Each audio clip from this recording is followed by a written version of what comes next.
All right, we are live. Good morning from Tokyo, Japan. I'm taking some questions via Skype. And if you want to join this, you have to sign up on Patreon. This is what Patreon looks like if you have a mobile phone. Everybody who's at the $5 level gets my Skype address and the ability to Skype in and call through video phone. And this morning we have Jim from Washington, right? That's right, Tacoma, Washington. Tacoma, Washington. Cool. What time is it there? Hold on. Yeah, I have to pause YouTube because I'm getting, feedback. Okay. Let's see. It is 7:01 p.m. Pacific time in Tacoma, Washington right now. All right, 7:01 p.m. It is now 11:01 a.m. here in Tokyo, Japan.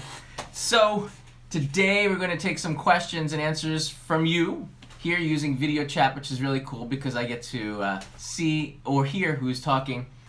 Jim, you had a really good question on Patreon. Yes. Yeah. So I'm wondering, now that your hitchhiking through Japan is completed, and this is for the second time, Yeah. I'm wondering how has the hitchhiking across Japan for the second time affected what you will consider filming in the future, and did it give you any new ideas maybe? Yeah, that's a really good question.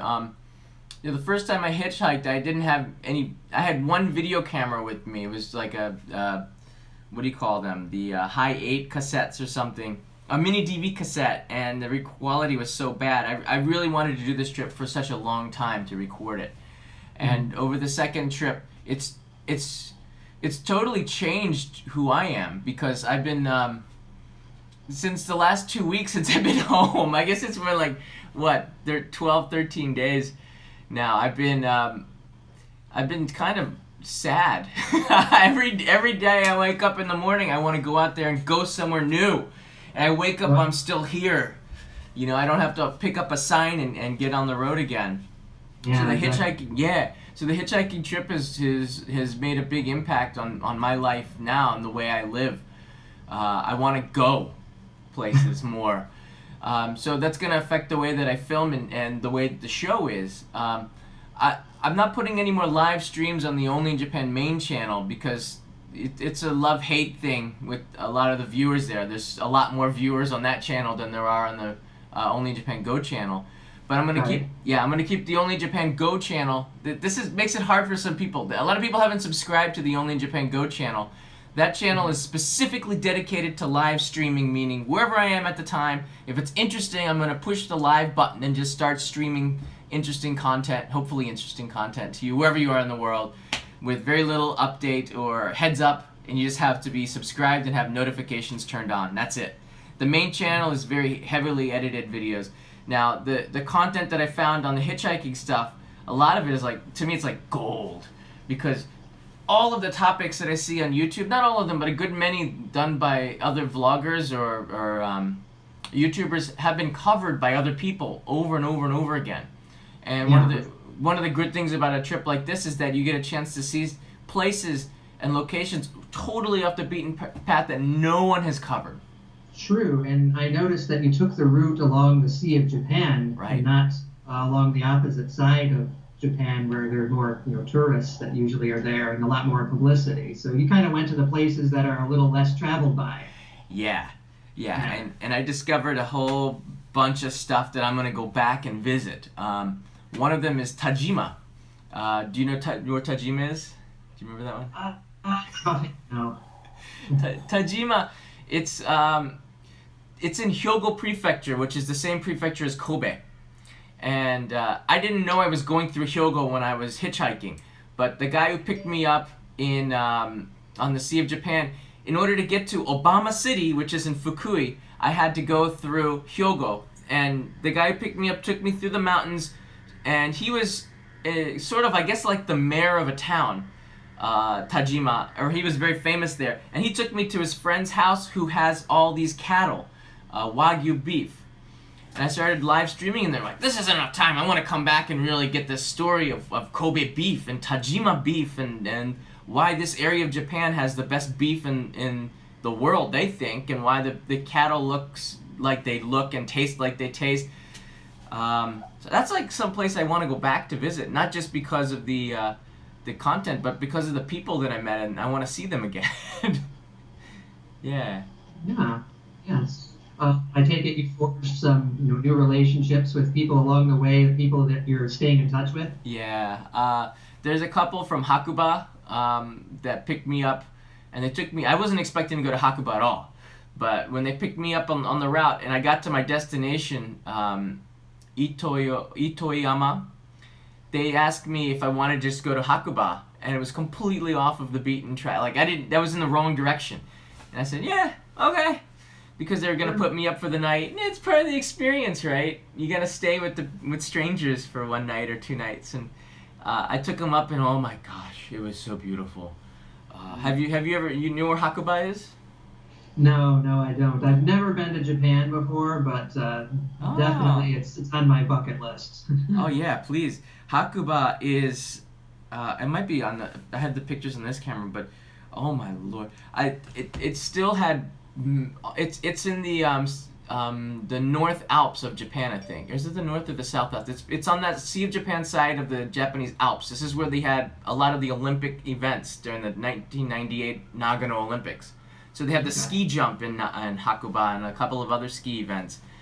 And even in the beginning of April, it was just covered in snow. It was absolutely beautiful. The water was so clear, it was just melting, and you could see the mountain water flowing down into the streams. And these two people that picked me up were so nice that they send me email messages and phone calls at least once a week. And when they come to Tokyo in business, they want to meet up again. So I'm trying to make time to see them again because we had such a great, and they had 4 poodles in their car. So Or that made the poodle. experience a little bit more, different than other Yeah. rides. So yeah, some people, everybody's different, and this is the thing that I learned on the hitchhiking trip. Some people are more shy and reserved, and they don't want to see you after the hitchhiking trip. That's done. Their transaction is finished. Then there's other people who want to build a relationship with you, because you had such a good time together. Then there's the people that pick you up and probably want to be like the first person, and then at the end of the trip, you have such a connection that you exchange business cards or addresses, and you keep in touch. And I'd say maybe about half of the people I exchange business cards with, and probably I will meet them again sometime over the next 20 years that I'm in Japan, because these are friends that I think that I want to keep. Yeah, absolutely. Yeah, that's awesome. I get a lot more content too that I haven't told anybody about that I filmed. The next only Japan video I'm editing right now is in Miyajima in Hiroshima, where I spent 2 nights camping, and I filmed a street food episode, and that's gonna be up maybe tomorrow or Sunday, which will be the long time no Okay. see edited video on only Japan. Mm. Any other Yeah. questions, Jim? Um, no, no, not at the moment. I always look forward to seeing your videos posted, and some of my relatives in Michigan are starting to watch your channel as well because I talk about your channel, and then they like to talk about it, and it just kind of trickles out from there, kind of spreads. So Yeah, yeah, you're getting more viewers. And yeah. also another thing is that I'm a substitute teacher in Tacoma, Washington, and one of the things that I like to do if I have extra time is, if there's like a gap in the schedule and there's just some free time, I like to just put in one of your videos from YouTube and show the kids some place in Japan where you've been and you shot a video. The kids just love your video. I rave about it, and almost every single time I put them in, there is at least one kid who says, I want to go to Japan. I want to see Oh, that." cool. Almost Uh, every time I hear kids saying that after I show your videos, and they're like, "Wow, I want to see that." Jim, thanks for sharing that. That's awesome. How old are You the kids that you teach? Oh, basically, all grades really. I tend to most of my subbing jobs come from elementary school. So if the kids are like in third grade, fourth grade, fifth grade, I sometimes show them one of your videos. Gosh, they love them. I mean, I think some of the favorites are the Sapporo Snow Festival. They love that Oh one. yeah. The other one that they really like is when you go to a restaurant where you show the food that the Japanese kids eat at their schools. Oh yeah, the school food. Yeah, school lunch. Yeah, the school lunches, and then the kids watch that and like, wow, oh, that's a seed there. Ah, I wish I had that food or that food. That looks great. I bet you some of the Japanese kids probably wish that they had some of the American food though too. I mean, pizza for lunch was always a highlight as a kid, but yeah, the nutrition value is a little bit different between the two countries. However, yeah, it's Yeah. quite unique to see what other people are eating at different countries. No. Well, thanks for taking the time to call in, Jim, and I'm sure I'll be seeing you again on other live streams. I really appreciate you taking the time. Yeah, you're welcome. It's very good to finally meet up with you on Skype. But all right, you need to get going and take more questions from others. I don't want to hold Right. them up. A lot of people have questions. Thank you, All right, Jim. very well. All right, take care, John. Good seeing you. Good to see you too. Bye-bye. Bye.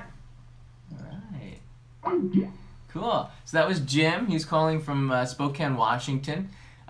He's a Patreon supporter, and if you're calling in now, I've given the Patreon supporters, everybody who's given $5 or more to help support the show, access to, here's the Patreon site, access to Skype. And I like this because I get a chance to talk directly with people who really care about the show and take some of their questions. And this is not the first time that Jim has called in.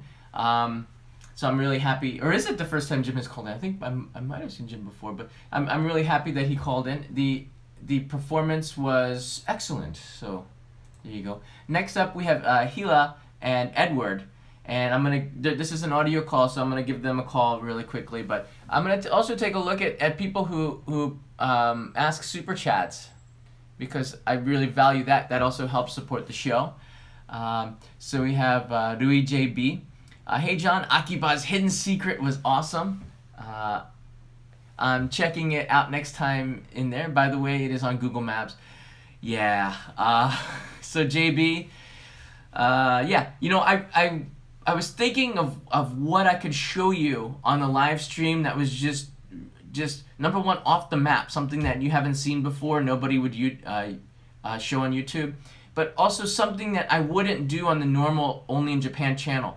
I would have to edit it and then put a background story, and there'd be so many elements to it that I can't make an edited video. But this is a situation where the live streaming format was so perfect, because I could sort of walk from one place, talk to you, and build up the excitement, and then go in there and see this secret place, this secret shrine.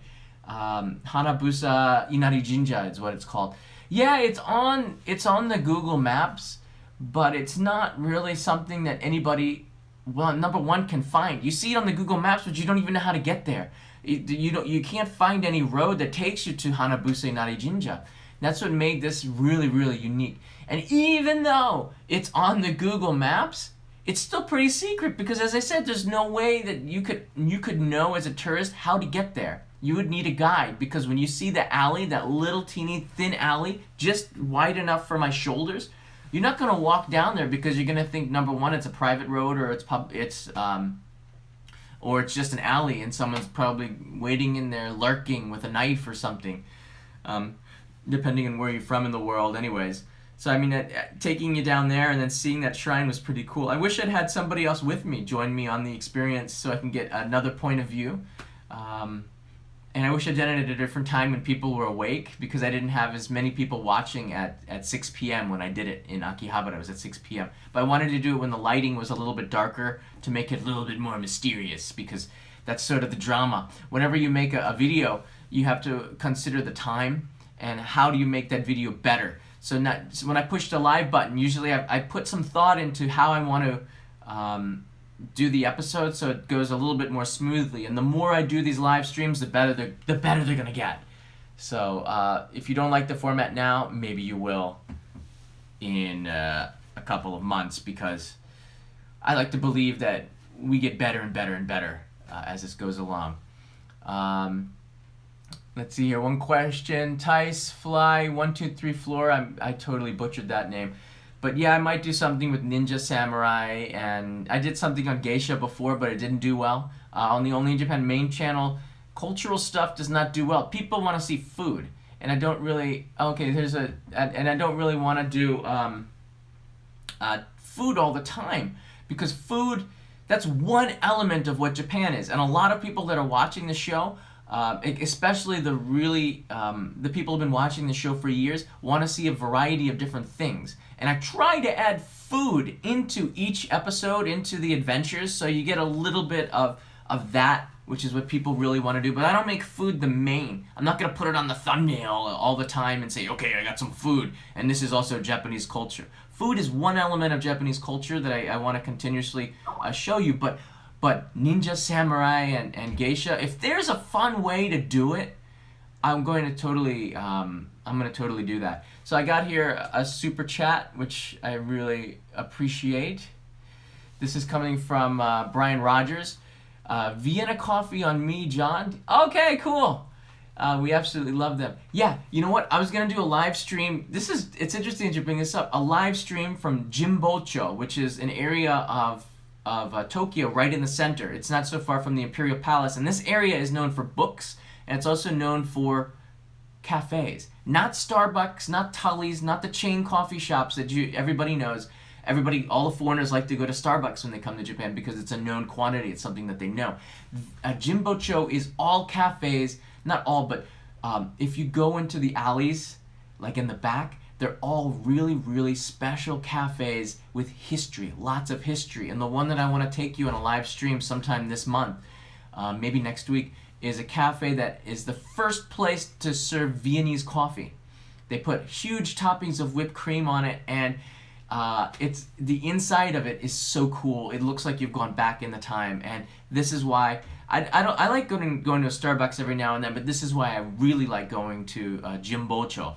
And whenever I meet people for the first time, they say, "Where do you want to meet up?" And I said, Jimbocho, because number one, it's not so crowded like all the other places, Shibuya, Shinjuku, and number two, it's so easy and so much more relaxing to walk around that area and those cafes. So wait for that episode. I appreciate the question, and I appreciate the super chat.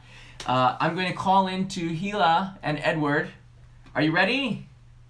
Audio chat. Okay. It's always exciting. Like, what are we going to talk about?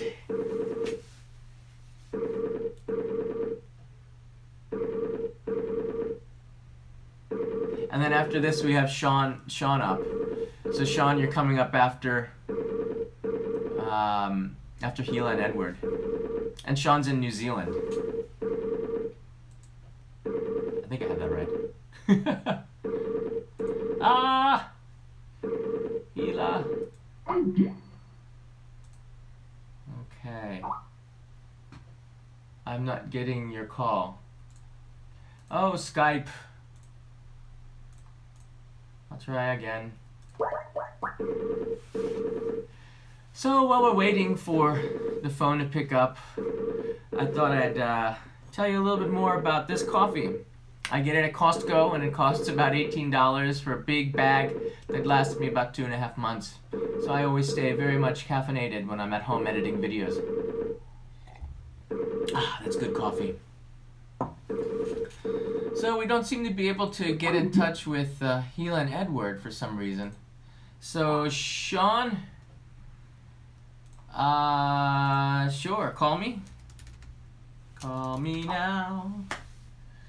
Right now. So Sean, you're up right after Hila and Edward. So if I can't get the call from Hila and Edward, I'm going to call Sean. That's weird. Good morning. Hey, good morning. What's up? You know, this live stream. I'm so excited to talk to you. Don't know how much. Oh, wonderful. So where are you with Edward now, or? No, he's sleeping because we're both from Israel. And Okay. It's 5 a.m. here, and I woke up especially for you. Oh, wow. Very early. Yeah, what time is it in Israel? 5 a.m. 5 a.m. Oh my gosh. So I'm sorry to make you wake up so early. No, it's okay. So yeah, we usually watch you both together. and we both like you very much and your channel and everything that you do. Really appreciate that. But now, yes, he's sleeping and I'm here. Um, my question is, how many videos do you think are gonna come out of this trip? The whole trip. Oh wow. Do you mean like edited videos for Only in Japan? Yeah, yeah. Mm-hmm. Oh wow. Okay, so the next episode that's coming up on the Only in Japan main channel is Miyajima. I made a street food episode because there's a street in Miyajima that was just loaded with street food, and I didn't plan it. I just right away, I'm making a street food episode. So the day before, I made a reservation to film at a couple of the shops. The next day, I filmed in the morning, and then I left. So there's Miyajima street food coming this weekend, I think. I'm editing it right now. Then there's Fukuoka. I filmed a ramen episode, so I ate about 3 or 4 different varieties of ramen. Not varieties, but different shops of Hakata Fukuoka ramen, so that'll be the next episode, I think. I have a video on castles, which I've been accumulating over time. That I added in Kumamoto Castle and Matsui Castle, and I filmed a bunch of castles, Hirosaki Castle. So I filmed a bunch of castles on this trip that'll be put into a bigger video on Japanese castles coming later on in the year. Then there's a video on Obama City in Fukui Prefecture, which is coming up in June. And that's going to be a fun one. It's weird, this Obama City. And yeah, I saw that you talk about it in the last live stream, I think. Yeah. I think you explained about the city. And Yeah. you showed some snacks, I think. Oh yeah, right. Yeah, I still have one on my desk. They took the ex-president and they used the fact that his name is part of the city, just phonetically just worked out that way as a coincidence, and that was part of the reason why I filmed there, because of the coincidence, because I think it has that just interesting enough thing that made this city stick out because of the that Obama City, Obama president thing.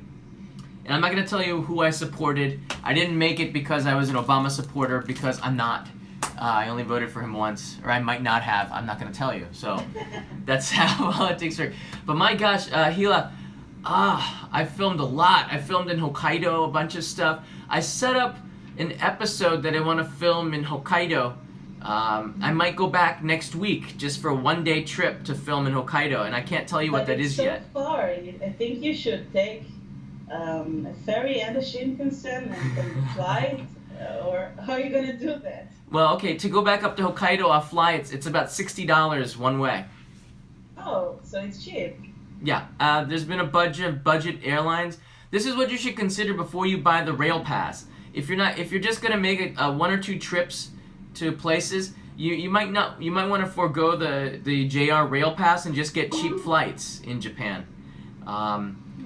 I think you can pick up cheap flights, for example, to Kagoshima, which is on the Shinkansen 8 hours or more.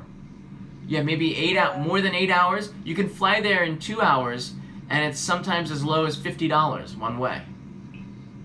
Yes, we're planning on going to Japan in the fall for a honeymoon, Oh, our wow. belated honeymoon, because we got married 1 month ago, and I'm planning this for so long. So I searched all the stuff, all the transportation and everything, and I just came to realize that it's so inconvenient to take night buses. Yeah. So I don't want to do that.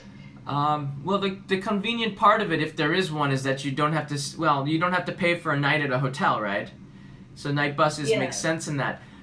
I'm thinking of making an episode about buses because they have some new types of buses. The problem is, though, that the prices are expensive on those. You get a good night's sleep, but the problem is, though, that, you probably should have just stayed in a hotel because it was so expensive. So I heard that there's a problem with the with the drivers, that they're overworking, and sometimes there are accidents. I'm living and breathing, so I can tell you not all buses crash, but I think around the world, bus drivers on long hauls they do work a lot, just like truck drivers.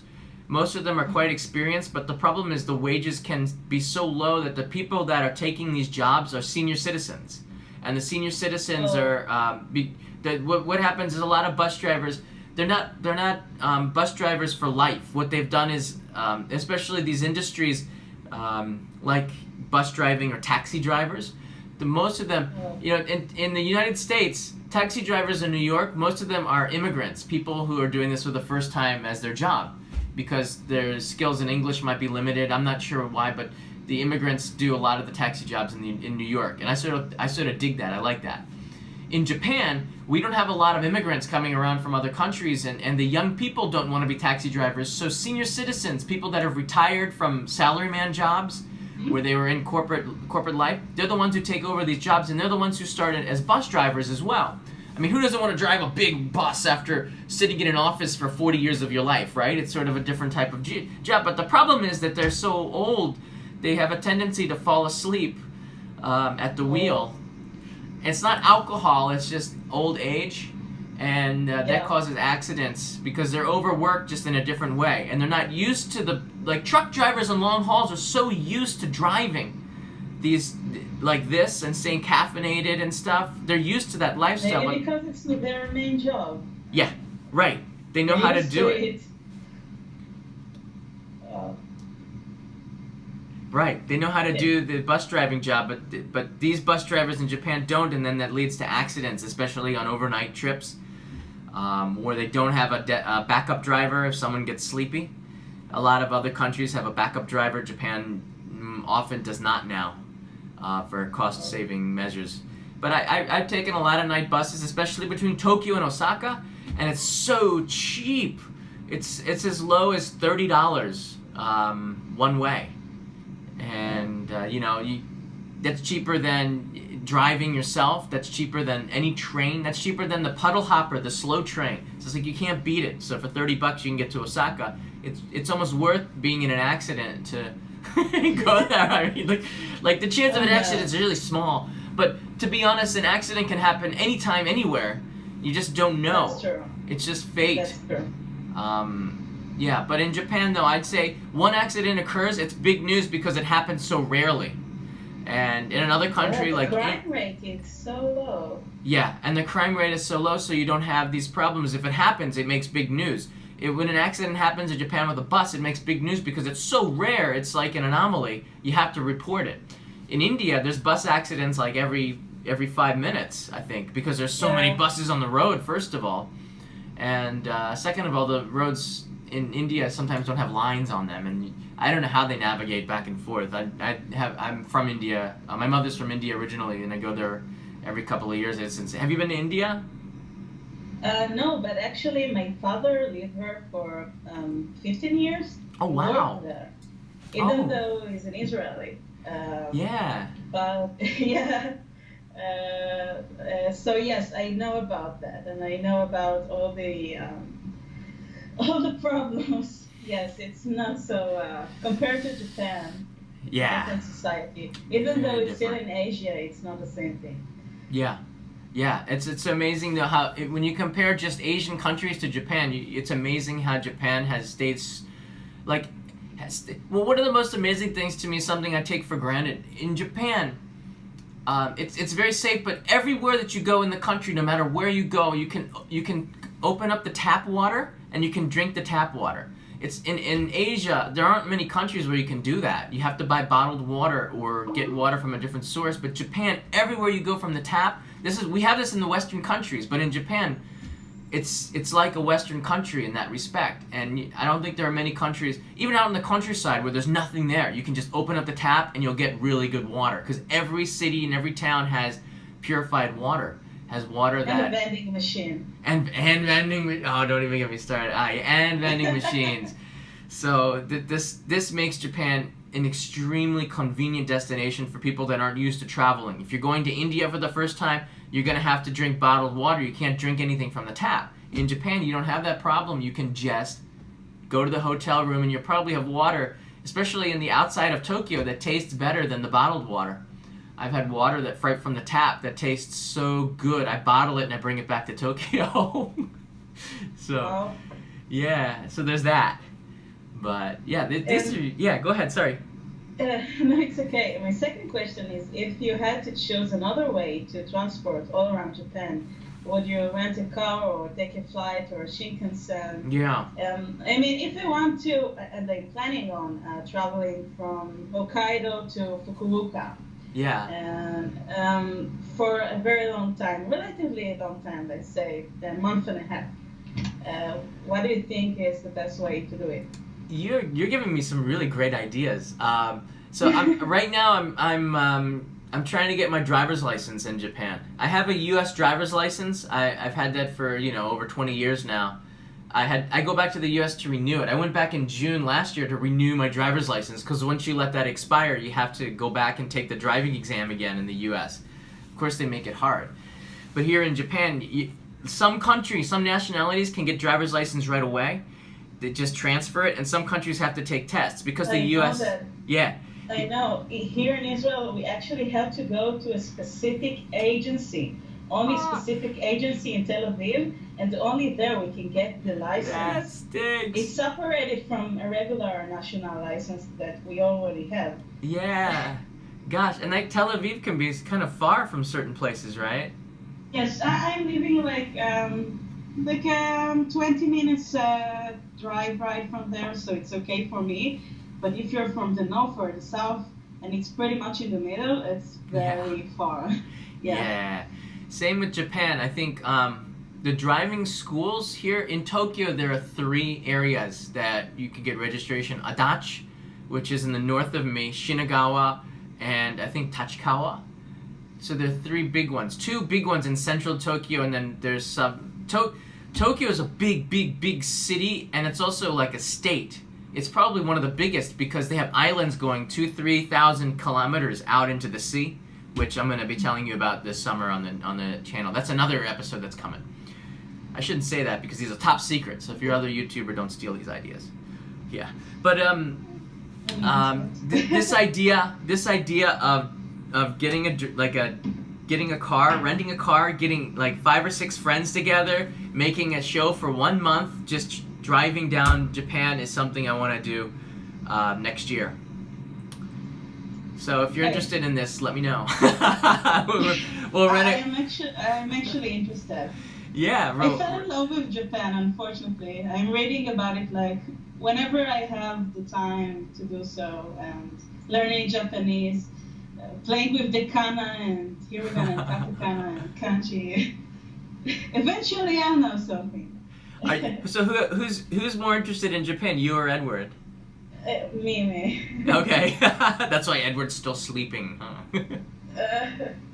Yeah, but okay, cool. Yeah, this would be fun. I'm thinking of ways to make the trip interesting. Meaning, if we go with 5 or 6 people, maybe put in some people that are first timers in Japan. Put some people that have been here longer than me. Put in somebody that maybe is from Japan, and get while we're driving along, just get different points of view on the country, and do this trip for true. Yeah, and because.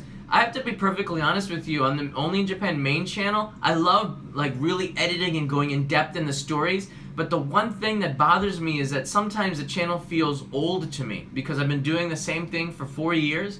I want to try to inject something new into the channel all the time to try to make it feel that it's new and energized. I actually really appreciate that you don't do the usual J-vlogger thing that you're going to Shibuya and showing another maid cafe or something like that.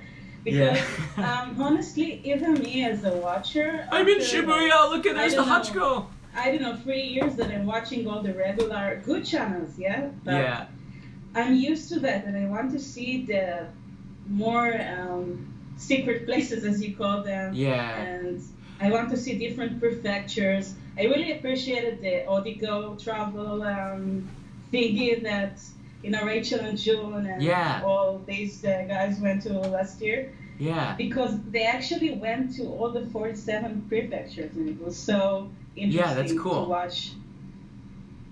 Yeah, I think you have to get out of Tokyo. There's so many vloggers here that are really new to Japan.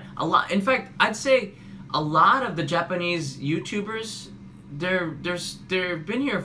They're recently new to Japan. So you get a point of view of someone who's been here for just 5 years or just 1 year or 2 years.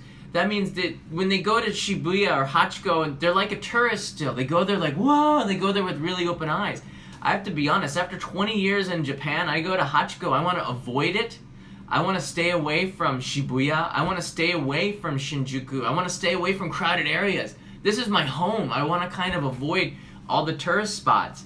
And that means that in this series, that gives it a different type of maturity level, I think. I mean, of course, I'm still immature for a 43-year-old dude, but I mean, that's how I think that also makes the show an interesting too. Yeah, because every YouTuber has to put their personality into it. That's how it makes it believable and it makes it natural. You have to be you.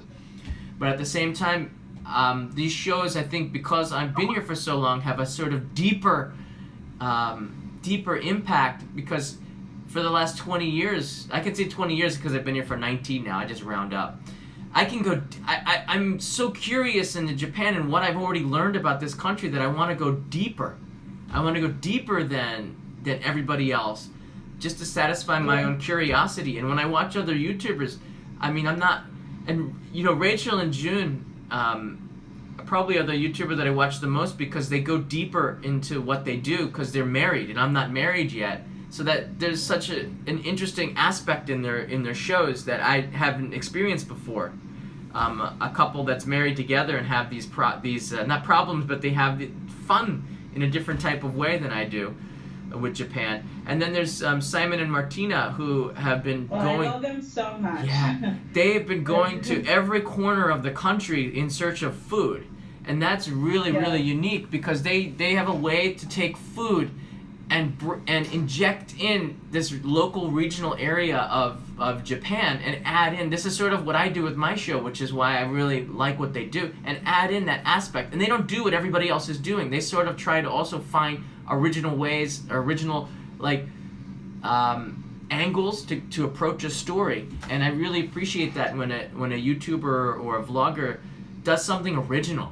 And find something that nobody has covered before, and that's the way. And after 20 years, I better be able to do that, right? I better be able to approach something from a new angle or a different angle than everybody else, because that's sort of. I totally agree with you, and I think you're in the right way. And yes, especially in Japan, when Amori is known for apples, and in other places known for their citrus fruits, and especially in that kind of place,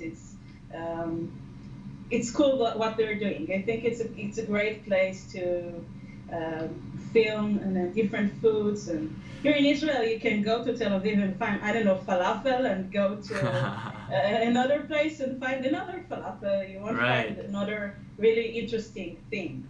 And in Japan, all the regional stuff is very prominent. Yes. So. Every area of Japan, and this is a reason to get out of Tokyo and Osaka and Kyoto, especially Kyoto. I like Kyoto, but people spend too much time there. Every area of Japan has something regionally that's so special about it. Like states in the United States, except that it's even more different. Because Japan is a country that has thousands of years of history. And the United States just has, almost with 250 years more than that, but the state's identities are still quite young. I mean, Arizona has only been a state for about 70 years, so. I know that. Right. And actually, when I first came to New York, I felt the same thing I think that newcomers feeling when they're going to Shibuya or something like that. It's so high and so many people out there, but now when I'm coming, like after a few times that I've been there, I want to go somewhere else. I want to go, I don't know, to Texas, and I think that it's a kind of feel like that. Like it seems normal to me that after some times in a country, you want to visit somewhere else. Right. I think that's another reason why there's a lot of repeaters coming to Japan. People coming for more than one time. A week is not enough. 2 weeks is a pretty good trip. 3 weeks, and I start to question if you have a job or not to go back to what.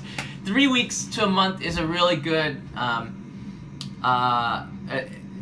is enough time to really see Japan. It's a small country, but it's just so packed with stuff to do. And even on a month-long hitchhiking trip, I didn't even scratch the surface of this country. And that's what I wanted to show people as well on the hitchhiking trip. Whoa. After 6 weeks, and that's about how long I was away for, I really didn't even see that many places. And I think on a 1 week trip, I think it'd be hard for you to pack in so many different places to see. So, your earlier question was about transportation. I think that the train passes and the buses are pretty cool, but there's no substitute for renting a car. Absolutely none. Not in Tokyo. Forget the cities.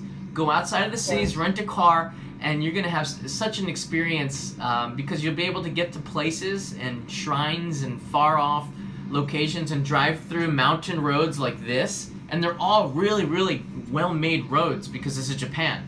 They engineer the roads very, very well, so you're never off of the beaten track. But your places where cars can't go, trains can't go, and buses that fill in the blank for the trains can be really expensive, and they're not on the rail path. So renting a car in Japan for $30 a day, it completely enhances your trip. It's a different way to see Japan. Okay, so I think that's what we're going to do. Cool. Does that answer your questions? Yeah. Thank you so much. I don't want to overline you. No problem. Wow, 20 minutes we've been talking. Sorry, everyone who's on waiting. It's 20 minutes. Sorry. Yeah. Thank you so much. And I'm waiting for the other episodes that are going to come. You're very welcome. Thanks, Heel. Thanks, Edward. Still sleeping. Thanks, Edward. Bye-bye. Bye-bye. All right. So that was Hila calling from Tel Aviv in Israel. Wow, other side of the world. This is so cool. So I have Sean that's been lined up for a while. I don't know, Sean, are you still there? Because I can give you a call. Let's see here. Yeah, so Hila brought up some really great questions. One of them about the episodes that are coming up as a result of. So I'm looking in here at the super chats. So I always go back. If you do send a super chat, I won't go back and search and answer your question before we end the live feed because I really value anybody who gives you money.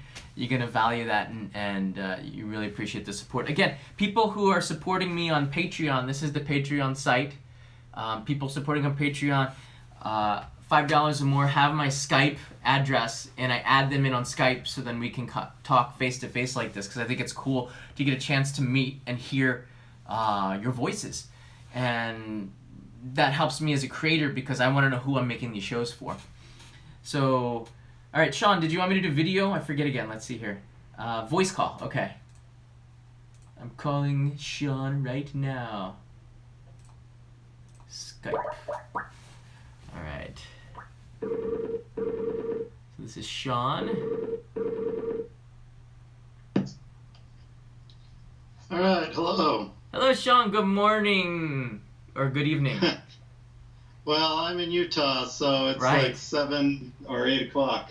Oh, okay, good. Yeah, this is a good time for the U.S. and it's really hard time for Israel because it's 5 in the morning and it's even worse in Europe, I think. So, good evening. Well, no matter what time of day you pick, it's going to be inconvenient for someone. Right. So, what's your question this time, Sean? Okay, well, I sent in a few questions earlier. Right. We'll get to those once it loads up on my tablet. It's slow going compared to a desktop computer. So, in the meantime, I had 2 other questions, if you wouldn't mind.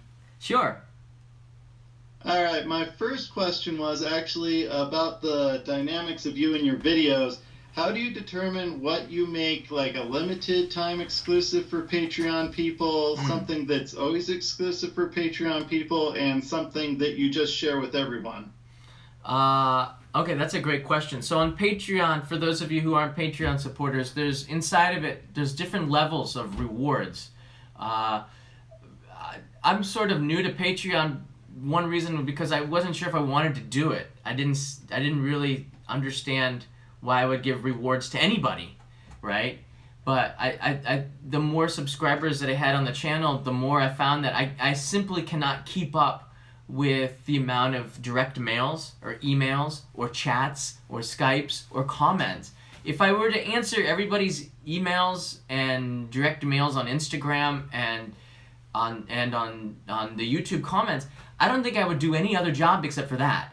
I need somebody to answer for me, and I can't do that because it's disingenuous. So that's one of the reasons why I started the Patreon, really, so I could connect with people that are so interested in it that they're willing to give and help the show financially.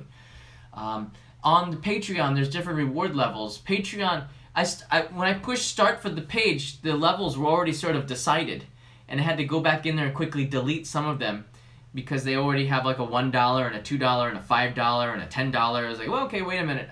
You really have to think this through before you do the rewards. And there's people who can sign up for the Patreon with no rewards, and they get just basic updates, stuff I would probably put on the Facebook page anyways. So there's that. If you give $1 or more, I think you give updates like when I'm going to be doing a live stream. I'll probably give an update when that's going to happen before I live stream it, so you can get ready for that. If you give $1 on Patreon, I'll have special updates that I won't do anywhere else on social media. I sort of have been, over the course of the hitchhiking trip, I've been going back to Patreon and just treating it special compared to other social media. I'll go there, and then if I have something that's really, really different or special, I'll go there and I'll want to share there first.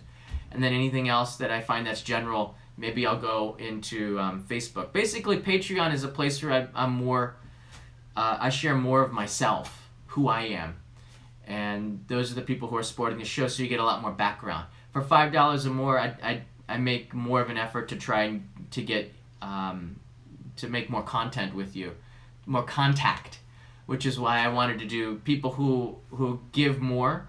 I want to find a way to connect more with them. And if you're giving $5 or more, then this is just one of the things that I thought of that I could do that Skype calls on the live stream, take questions. And then there's another category for called the daimyo, and these are people that are like they give $100 a month to the channel, and sometimes I'm just in shock because wow, they give $100 to the channel. I didn't think anybody would, but these are people who are just really they feel like they really want to support the channel, and some of them have and I send them a box of cookies or chocolates from somewhere in Japan when I'm on my trip, a place that you can't buy on Amazon or something that's really special to them, as well as make a video for their eyes only once a month and things like this. Just perks that I can do. I might be getting off. Yeah, it's really amazing that there's actually 5 different people supporting you at the $100 level. That's really awesome. I know, right? And for me, when I see that, I was really moved by it, especially during the trip, because that's their. In fact, Patreon in general, those contributions are the reasons why I could stay in hotels during the hitchhiking trip, because the Kickstarter didn't give me money yet. I don't think the funds have been transferred to my account yet, but from Kickstarter. So it takes 2 weeks. Oh, okay, so they probably just transferred. So I got to go check on that. But during the trip, I didn't have the money to stay in hotels.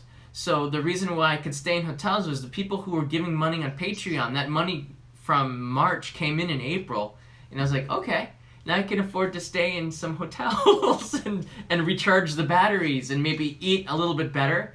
So that had a huge impact on this. And since the daimyo pay for half of the contributions on the Patreon, I mean, that's just incredible to me. And I don't take that for granted at all. In fact, they keep me in check on a lot of things.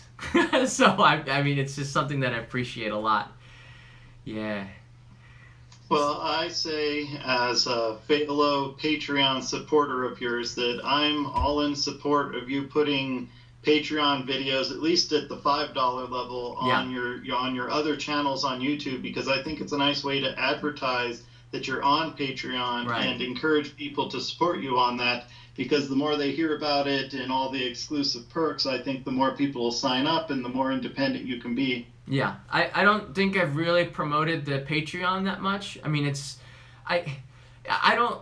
Gosh, it's really hard, Sean, because I'm not somebody who likes to ask people for money. You know what I mean? I don't want to. I feel almost uncomfortable saying, "Oh, and go on to Patreon and support me financially and this and this and this." Well, see, that's the ironic part, is by not going and pushing it and making such a big deal and being humble about it, it actually charms some people and encourages them to support you. Maybe that's the case, but it's not something that I'm completely 100% comfortable with. And there are other YouTubers that I've talked to that are the same way. Like, gosh, I should try to find a way to do it without asking the viewers. But at the same time, it comes down to the fact, like, I could probably, if I pushed it, Sean, I could probably find someone, a corporate sponsor, to help fund the channel, but then I'd have to add in more commercials, and then I would have to probably have meetings with them, and they would have a say in the content. Whereas if I could go directly to the viewers, I can not only get feedback from the people who are watching the show on topics that I should cover, and do I get a lot of feedback from people on topics I should cover. It's amazing. I can also feel safe to know that I'm not having one person or one group tell me what to do to make the content. I still have the creative control to make the content that everybody likes. And that's what I've been finding over the last... I've only been doing Patreon for about 2.5 months now. I mean, seriously doing it. And I found that I have more creative control now because I don't have to rely on money from other places. I rely from people backing me that are watching the show, that really, really care. And this is a game changer. And the more and more, because the revenue from YouTube is going down, I guess the advertisers have been pulling out of YouTube, and I notice it a little bit on the money. Even though the views are going up and the channel subscribers are going up, the money is like, there's good months and then there's really bad months. And the bad months, I don't even know why it's bad. I guess just YouTube doesn't feature the shows, or people didn't get the notifications. I'm not sure. But financially, it's hard to be a YouTuber because it's not stable, right? You need another job. But yeah, I follow a lot of people that are YouTube people, not famous ones like PewDiePie or whatever, but yeah. Regular YouTubers, and a lot of them have turned to alternative means instead of YouTube advertisements to support themselves, because with all of the changes and the dynamics and Google changing algorithms and stuff, they can't make it on that money anymore. Right. So a lot of them use PayPal donations or Patreon, or they sell shirts or other merchandise instead, and they use those as their more important streams of revenue, and things from the money from YouTube is more like just a little extra on the side instead of the main thing anymore. Right, absolutely. And this is what came through my mind last year.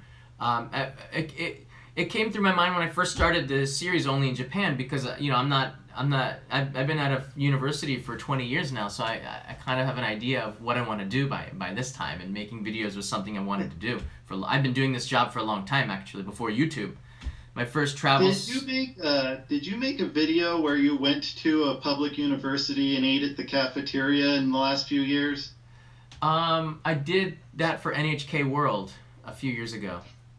I can't remember because it's kind of a swirl in my mind, but I thought it's cool that regular people, if they want to, could go to one of those universities' cafeterias if they chose to. Yeah, that's a possible episode in the future. But my friends at tokyocheapo.com, it's a really good website. If you're looking for information on Tokyo, not just on being cheap, it's called Tokyo Cheapo, but they did an episode on university food. Anybody can go to a university cafeteria and eat, and it's like so cheap, right? It's like, you probably know about as much about this as I do, Sean. Well, I spend a lot of time, I guess you might call it casual research on Japan, watching Japanese videos every day and learning what I can, so I'm nowhere near as experienced as somebody that's been living there for almost 2 decades, but that actually brings me to another question I had, if you don't mind switching gears. Oh, sure. Just one thing I want to point out. So last year I trademarked... Oh, go ahead. Yeah, this is the trademark for Only in Japan. So I trademarked the logo and the name. And now from this I can start to monetize it and not worry about somebody suing me, because in Japan, we don't have a problem with people suing other people. Like in the United States, people don't lawyer up in Japan. They settle this usually privately because they don't want the press. They don't want to be out there do this.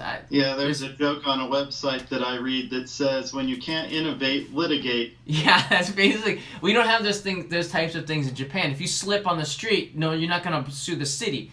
The city is I mean, it's probably your fault because you didn't see the ice. This is still the type of thinking that people have maybe from the 1950s in the U.S. They have that sort of thinking in Japan.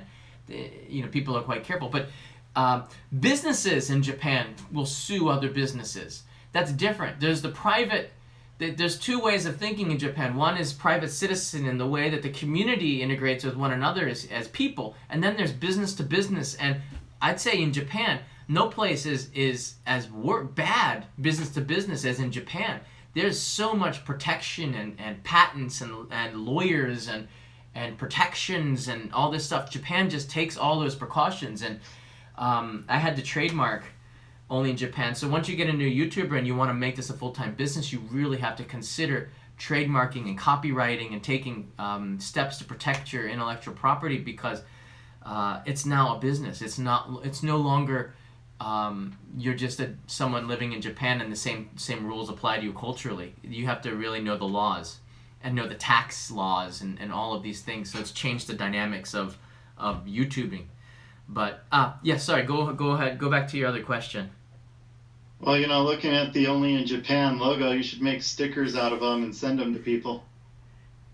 I'm already ahead of you. No, well, my question actually, and then I'll get to the ones I wrote, and that way we don't take forever. But if somebody moved to Japan, like let's say they got a job, maybe it was one of those over the summer kind of jobs or something like that, but they found a company that situated them with some housing. They got this little apartment. They're now living in one of the big cities, and they're in Japan, and they do their job during the day. Let's say it's like an English teacher assistant or something like that at a school. So they're there for a few hours a day.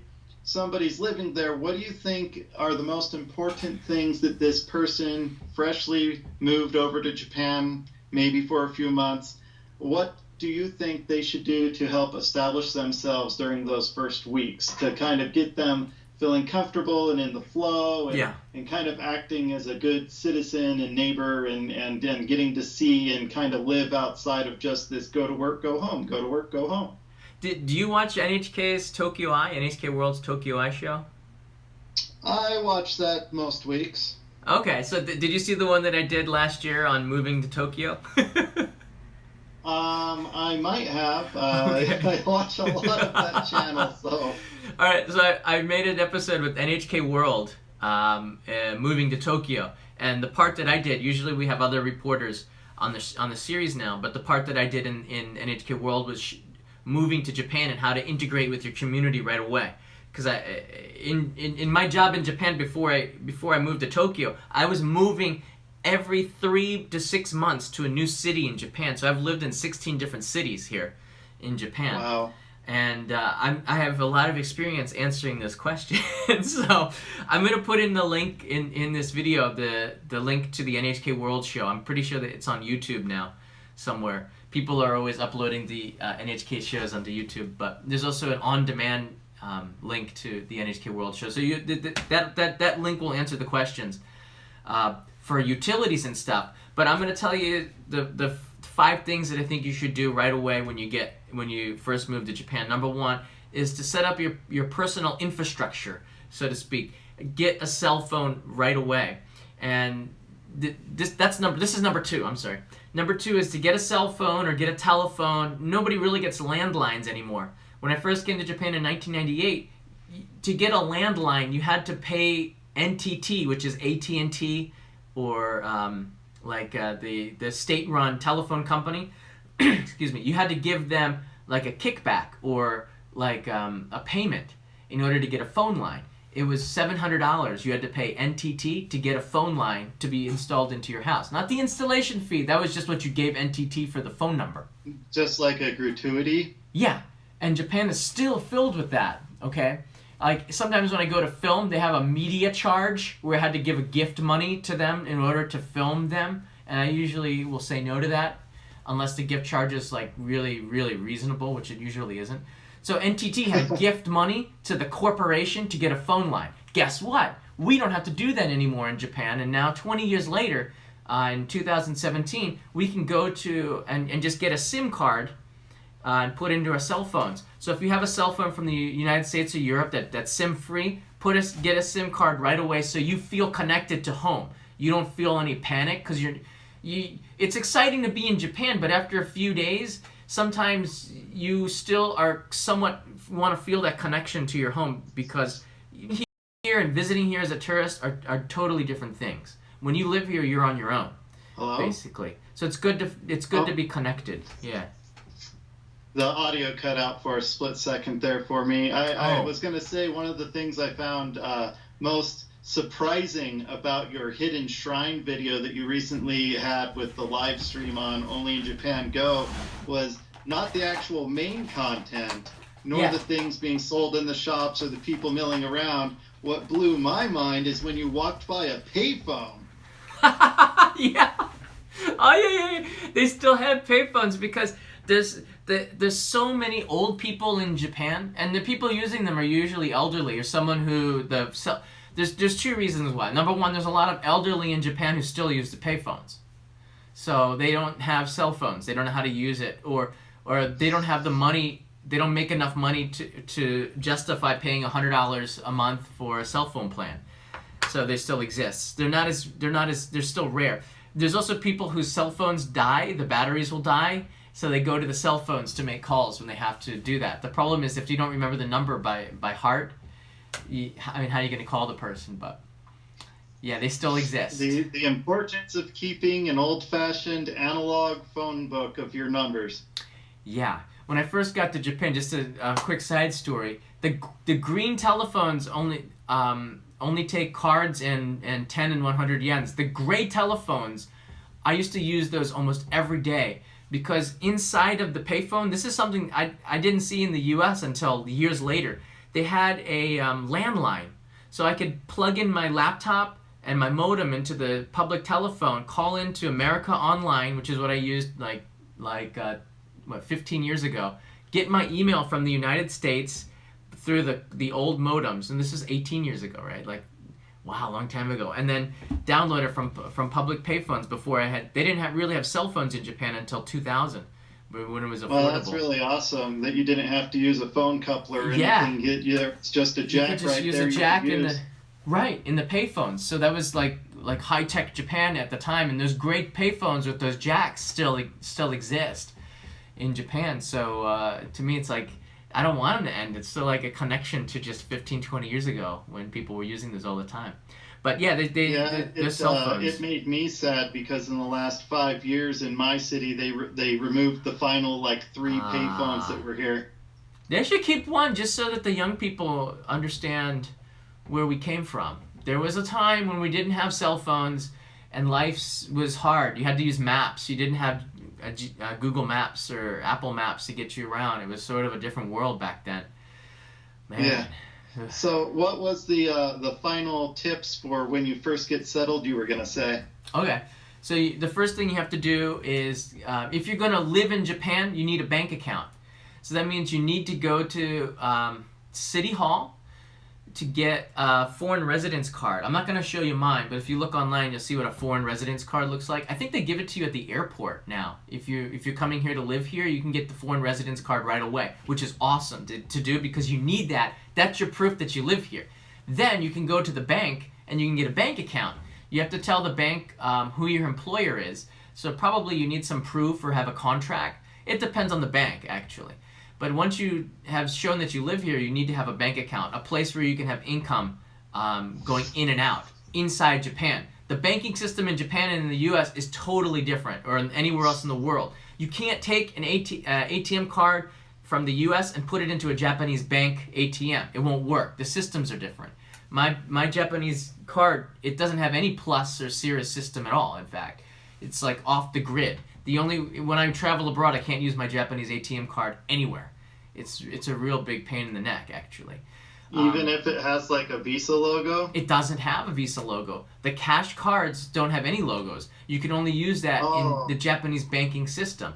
If you use your bank, they don't charge you except after hours. If you use another bank, I use Tokyo Mitsubishi UFJ Ginko. They've joined so many times over the years, they don't know how to abbreviate the name to something simple. So it's called Tokyo Mitsubishi UFJ Ginko. That's what I've been using for almost 20 years, this bank. Then there's Mizuho Bank, and there's Mitsui Sumitomo Bank. And if you use those ATMs, you can, but it's 216 yen to take out money. They even charge the tax to take out money from those ATMs on a bank card. And you can't use foreign bank cards in Japanese bank ATMs. You just can't do it.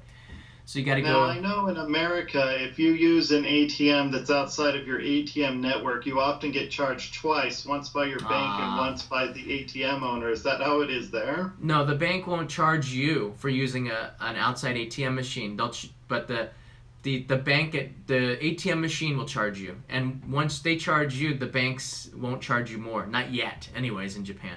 Because the banks charge a crazy amount of money. The only reason banks stay in business in Japan is because of the fees, I bet you. The fees are outrageous. If I want to send money this is something you'll learn when you move to Japan. If you want to send money from one person to another, like PayPal and digital banking exists, but nobody really does it in Japan. Still, they use something called furikomi. Furikomi is a digital wire transfer from bank to bank. And inside of the ATM machines is a monitor screen. The screen is very, very interactive, and it's been interactive like this for 20 years, as far as that I can remember. You can send wire transfers, which people do regularly from ATM machines, called furikomi. They charge you, depending on the bank, anywhere, but usually about 400 to 500 yen for $5 for a wire transfer. So if you want to pay the travel agency for your plane ticket to go to the United States, I'd have to go to the ATM machine and send the money by wire to their bank account. And the bank would charge me $4. Here's a connected question for you, because this information might be out of date, and so I thought I'd ask you. Sure. I heard that in Japan, people tend to get paid in cash, and that carrying cash around is rather important, more so than in the U.S. Yeah. Let me just finish the list of the things you need when you first move here, yeah, sure. And then I'll get to that. So first, come to Japan, get your foreign residence card. Go to the bank, get a bank account. After you go to the bank or before it, you might want to get this. This is a hanko. This is this is a stamp. So you have a stamp pad like this. You have a hanko. I have a case for it. This hanko or chop, it has my name on it. I registered this with the local government, so this becomes my signature in Japan, which is sort of cool. I don't have to sign like this on everything. I just go poop, and that's my signature for legal documents. I have two stamps. I own a business in Japan. I've owned a company in Japan for over 12 years now. This is my company stamp, but this one's not registered with the city government, but I have one that's in there that's registered with the government that I use for all really important contractual obligations. So after you get this hanko, H-A-N-K-O, you can go and get a bank account. Some banks require that you have a Japanese registered hanko. And once you have a bank account, you can go and get a cell phone contract if you don't want to just get a SIM card one. Then you can get a cell phone. You can get services inside of your house, like cable TV if you wanted. And because then you have a registered way to get payments in and out. And then after you've set up your personal infrastructure, then you can start right away get in touch with your community. Don't wait on this, because after you've been living there for 2-3 months, it's sort of too late to introduce yourself.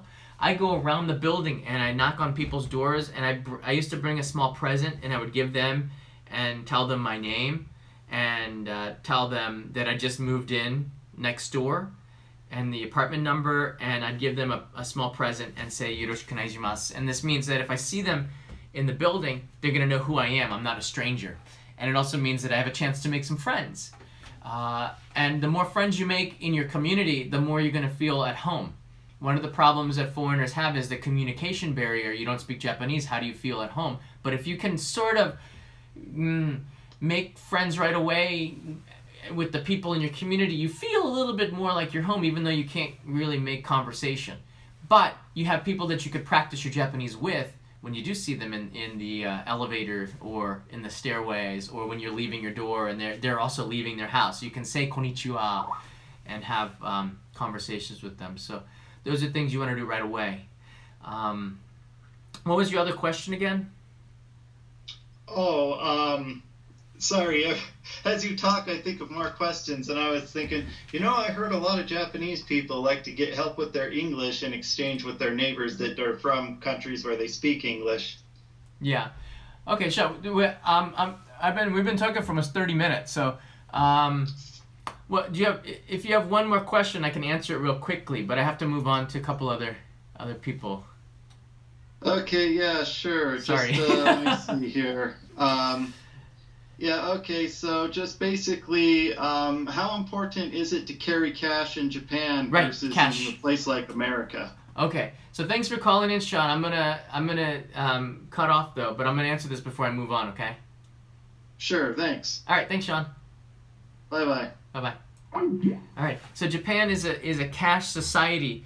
That means that not so much recently. Recently, people are using more cell phones or IC cards. Where the heck did I put it?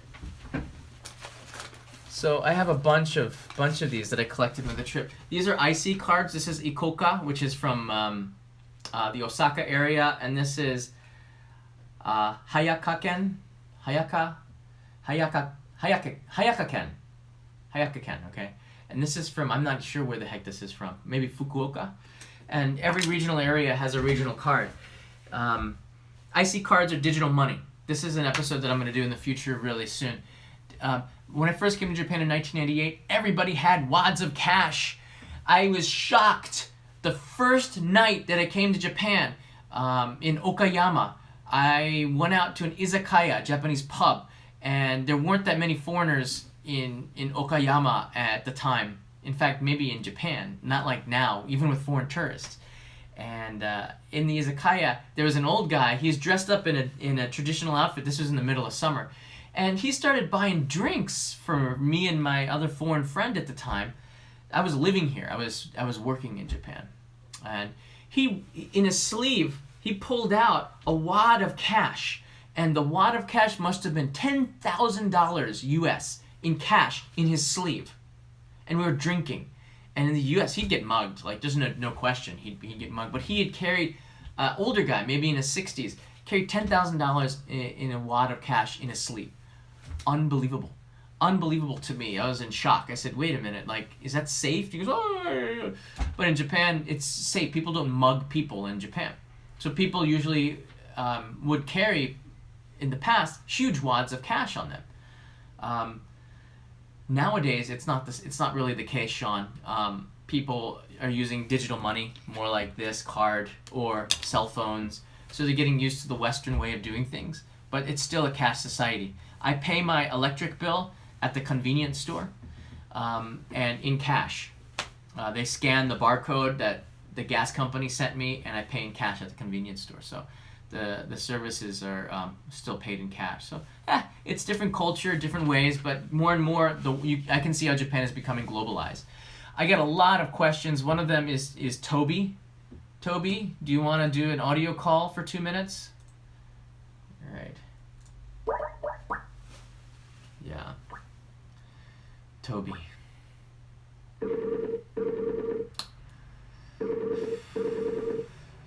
See what he has to say.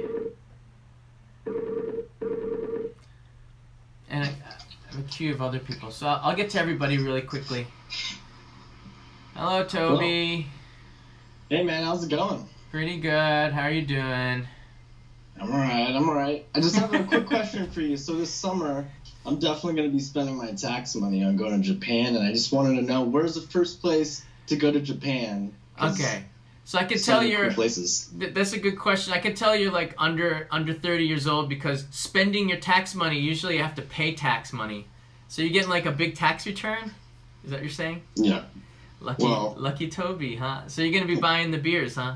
Well, we'll see. I wanted to see where's the best place to, check out.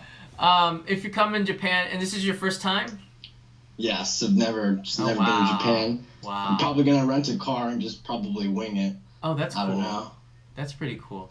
Do I need a license over there to rent a car, or? You need an international driver's license, which you can get for like $10 at the AAA. Right. Okay. You just get that Sounds for $10. You don't have to take any exams or anything. And then you can rent a car straight from the airport if you want. You do know, Right. Toby, that they drive on the other side of the road, right? That's something that I'm gonna try and figure out, but we're gonna see how that goes. I'd like to see how that goes. So I don't think it's gonna. And if you've never driven in the Tokyo expressway inside the city, you're in for a very, very special. Maybe you're used to that in Southern California. There's no comparison. I mean, it's like one lane, really congested, high speed Right. expressways. Where if you miss the exit, you're going around again. Oh, okay. All right. It's a big city, so it could be a while. Yeah, You don't miss definitely. your exit. The accidents happen because of tourists, I think, most often. But Right. hey, it's a Well, fun I'm gonna have to- experience. Yeah, definitely. I'm gonna be trusting Google Maps a lot, but we'll see what happens. Yeah. Yeah, they're fairly reliable, better than the Apple Maps. But yeah, I think that if you come into Tokyo for the first time, you're going to want to see Tokyo. You're going to want to Definitely, see. yeah. I just don't know where in Tokyo to kind of like Yeah. settle, you know? Well, what do you like? I mean, people ask me all the time, where should I go in Tokyo? But every single person's personality is different from everybody else's. Some people like museums, some people like clubbing, some people like manga and anime. Well, it's gonna be more of like a family kind of deal. I got like a little brother and like parents and stuff. We're gonna probably do something family oriented. You know what I mean? Yeah, yeah. So she's not coming. What? Your girlfriend from Norway. Oh no. Well, we're gonna just keep this. She works a lot, so we're probably not gonna. Well, maybe we'll see how it goes, but. Well, she's in Texas, Yeah. right? That's a far distance. This would be cool to come together, no? But no. No, she doesn't live in Texas. Wait, what? Oh, okay, Who said never that? mind. No, it's just that's like a whole different kind of issue with family and girlfriend and things like that. But yeah, Okay. it's just gonna be definitely a family trip to Tokyo, somewhere cool. I just want to like leave California for a little bit, check it out, somewhere different.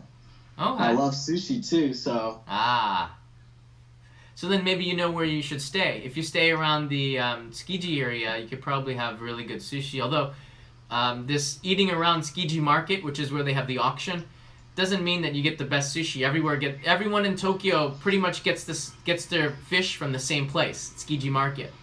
So Okay. almost every sushi shop is really fresh. I don't know. You know what? I tell people, don't stay in. If you're coming with your family, don't stay in Shibuya. I think. Don't stay in Shinjuku. Don't stay in a busy area, because I think it's really stressful. If you have to take the train to go somewhere, the subway, it's really stressful to get on it and then to get out of it. There's a million subway exits. Go to someplace Right. simple like Asakusa. Asakusa is the traditional heart of Tokyo, where Sensoji Shrine is, and it's a lot more relaxed. There's a lot of cultural stuff, and it's very easy to get from there to somewhere else. okay, all right, sounds good. Yeah, and there's a connection from Narita Airport by train directly to Asakusa, not the JR line, but the Keio line. So you can Keio, is it the Keio line? It takes you directly to Asakusa, so it's so simple. Asakusa would be my recommendation for first place to stay in Tokyo for sure. All right, definitely. Yeah, I'll be staying at like one of those hotels, so we'll see how that is. Hopefully, it's not really in a busy area. All those hotels in there. Yeah, if you're coming with family, you're not staying in a capsule hotel, right? No, I was looking into that Airbnb or whatever. I don't know what that is. My friends have been like telling me about it and telling me to do it, but I don't really know what it's all about. But we'll see. I'm just gonna go with the hotels and stick with the hotels. Airbnb it hasn't really taken off in Japan, but it's pretty big in Tokyo, but it hasn't really taken off outside of Japan, outside of the city. My buddies went to Tokyo already, and they said they used Airbnb, so I was like, might check it out. But you can in the touristy areas or there's a population, but anywhere else outside of Tokyo where you really need a hotel, or where I really wanted to use Airbnb while hitchhiking, they didn't have. they didn't really have. I didn't know what it was. Yeah. So I'd still recommend regular hotels or ryokan. You have to stay in a ryokan even though it's a little bit expensive. Because the reason why, Toby, is because they have traditional meals inside the ryokan, and you get to feel like you're in Japan in a ryokan. Right. In a hotel or an definitely Airbnb. what I wanted to do. Yeah, definitely. Yeah. Yeah, and you also get the experience of going to an onsen or the hot spring, which is totally part of Japan. It's something you can't miss. Yeah. Yeah, definitely. I'm gonna try all that stuff. Awesome. Definitely, yeah, man. Yeah, spend those tax dollars wisely. All right, man. Thanks for taking my questions. Not Man. at all. Thanks for calling Take in. it easy. See, look, I mean, Toby is not a bad person, and if you've been watching the Only in Japan Go channel for a while, you notice that Toby he's a pretty cool guy. You know, we gave him a bad rap, but you know, he's not a crow that steals food from poor bears. I can't keep using that either, because he's too nice. Amanda, you're early. My question is, do you ever get bored living on an island?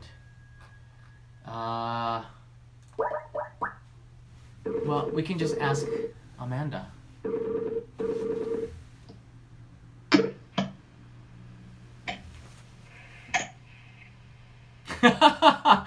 I like your profile photo here. Amanda, are you there?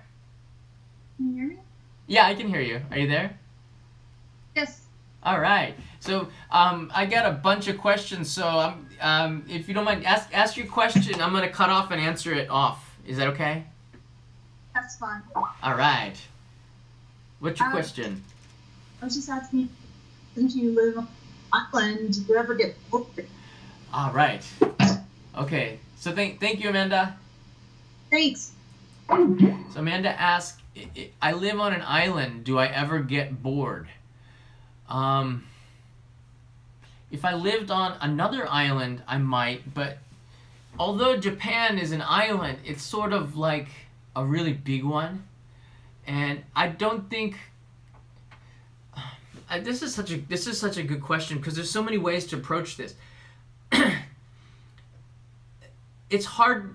I don't think I'll ever get bored. First of all, I'll answer the question directly. I don't think I'll ever get bored, and the reason why is because Japan has so many major cities on one island. It's amazing the amount of things that is here. Second, Japan is like every other country around the world, especially developed countries. The city is always changing. So not just Tokyo, but all the other places outside of Tokyo, there's always change. New businesses are coming, new attractions are coming, new things are coming, old cities are reinventing themselves and becoming new again. This is a recent trend in Japan too. People are preserving their history, and a lot of the things I don't know, they're becoming known. So I don't think I'll ever get bored.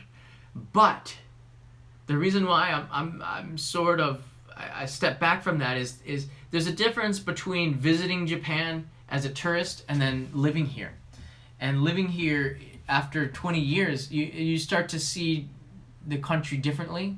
You start to see it as it starts to become a part of you because this is your home. People ask me, where do I feel more American or more Japanese? Where does your heart lie?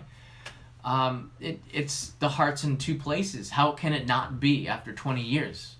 Almost half my life has been spent here, and half of my life has been spent in the United States. And my heart is in both places because I really love this country, and I really love the United States very, very much.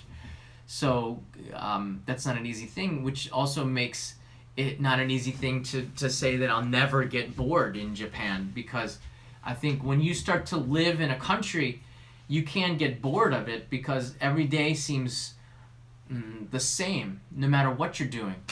Which is why I did the hitchhiking trip, and why I travel a lot, and why I made this channel only in Japan, so I get to see the country all the time and always changing locations to bring you interesting content. So to answer your question in a really long way, I don't think I'll ever get bored, and yet living here, it's different. It's different, but it's still cool. Sean, you're very welcome for answering the question. This live stream's been going for almost 90 minutes, so I'm going to take a couple more questions. because people have been waiting for a while. Jose has added me. So a lot of people have added me, so thank you very much for that. Thank you for supporting on Patreon. So everybody who has, I'll say this again, everybody who is now chatting is supporters on Patreon, and that support is really, really helpful for the channel because it allows me to stay in nicer hotels or do more content. In fact, this channel, this question and answer is supported it is supported entirely by Super Chats and Patreon.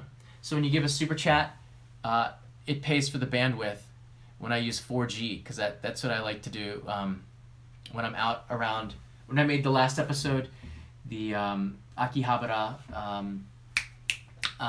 secret shrine at Hanabusa Inari Jinja, that was all funded by Super Chats. So the Super Chats are a big deal. Super Chat, Mr. Crazy Man. What the name's correct? Super Mr. Crazy Man. So the chat is the Super Chat. Thank you very much for that. And hi, how you doing, Godzilla? Rocks. Okay. Yeah, Godzilla. Yeah, he's doing pretty good. I can see Godzilla in Shinjuku. He's at part of a hotel there, where he's popping out of the building. If you go to Instagram, Only Japan TV Instagram page, I have a picture from there from last week of Tokyo at night with Godzilla popping out of the background. So the Instagram page has that image on there. And there's also another Godzilla in Tokyo in Yurakucho, next to the Toho Cinema, where the movie theater is, and it's a much smaller statue, so you can get pictures next to it. It looks like Hachiko, the dog statue, but it's Godzilla. So that's worth checking out if you're in Tokyo. So thank you for the super chat. Let's see here. Hi, John. This is coming from Corey. Corey. How you doing, Corey? Hi, John. Hope the editing of the footage is going well. Really like the live stream you did with the shrine. Thank you very much. The editing is going really, really well. Junior Wolf. Like that, Junior. Super chat. Thank you. The editing is going very, very well. The project file, the timeline is getting long. I'm past in the video for... I'm going to give... If you support it on Kickstarter, I give an update once a week. So I've finished about almost 10% of the editing. After I decided the format and how I wanted to make this video, because it changes based on the editing. I kind of go with the flow to make the story. Once I decided how I want us to make this DVD, this video, it's easier now to edit the video. So the first week was sort of try to fitting the pieces on how I want the flow to go. And now that I've decided the flow of the DVD, it's a lot easier to edit it, to keep it constant. So for a 2-hour video, you're going to be entertained where there's pieces of each 2 hour, which just take a step back and bring you. From the video footage that I edited, there's video times where you sit back and watch what's happening, and then there's times where you lean forward and are really engaged in what's happening. And I like that because I don't think over the 2 hours you're going to be bored. And I want you to be able to sit down and relax and watch it. And sometimes you're going to see some drama, and sometimes you're going to sit back and enjoy what you're seeing on the screen. And that sets up a really successful formula for making any YouTube video. In fact, when I make the edited versions of Only in Japan on the main channel, I make sure that the pace of the video is fast, and that there are times where you are leaning forward and going, wow, and then you're leaning back, and you can relax and watch the beauty of whatever it is I'm showing you, and then you lean forward when I'm teaching you or learning about something new. And that's a recipe for any successful content. Content needs to be valuable. Content needs to be valuable to the person watching, I believe, very strongly. I believe very strongly that you watching this have to take something back out of this experience. Your time is valuable. That's because my time is valuable. I want to make something not for me, and not just for people that like me, but for people who are interested in Japan. When I started this channel, I was under the assumption that people aren't going to like me. They're not going to care about me. I'm just someone who's bringing you the content. And I think there's a lot of other YouTube creators that are serious creators that feel the same way. They're just storytellers or navigators bringing it to you. But as I've gone over the YouTube process over several years, there are people who like you as you, who you are. And that to me is not something I expected. And it's something that makes me feel really, really good. It changes the way that I make the videos. That's one reason why this live stream has been going on for an hour and a half. Because I like you and you like me, and we sort of have this connection. And I really want to spend time and answer as many questions as I can. Amanda, thank you for taking my question. You're very welcome. I appreciate you. Thank you for the support on Patreon. Thank you so much. There are more questions I'd like to take. Let's go back really quickly. So it's been 90 minutes on this live stream, which is really cool. Time is flying. So I think I've answered all of the super chats. I do that and try to make sure I answer the super chat. Junior Wolf was the last one like this. Yes, it was. And to go back, one more question from the normal chats. So, in order for him to answer any question, you need to pay. That's a good one. Stephanie Perez. So Stephanie asks a very good question, and you should ask this one. So in order for him to answer any questions, I need to pay, is what you're saying. No. The problem with that is, Stephanie, during this live stream, I received about like 1,000 questions. I can't answer all the 1,000 questions. In fact, I can't even see the 1,000 questions, Stephanie, because the questions are moving like this, okay? The questions are moving very, very, very fast. The people who send in super chats, they pop up real colorful, and it's easy for me to see that. The benefit to that is anybody who wants to support the show and is giving money, I as a creator have to stop and say, whoa. I mean, I don't actively ask for it, but my gosh, if you're a creator, you would not do that, right? It's hard, but when somebody gives a super chat, I stop what I'm doing and I see this on the screen. I don't know, just the way it's set up. I don't want to say that that's the excuse, but the excuse is that there are too many questions. And you can give a kiss, absolutely. In fact, if you send in comments on the videos that I do, and if you comment right away when I upload a video, I will answer that question. If it's not a ridiculous question, I'll answer that right away. You don't have to pay money for me to answer something.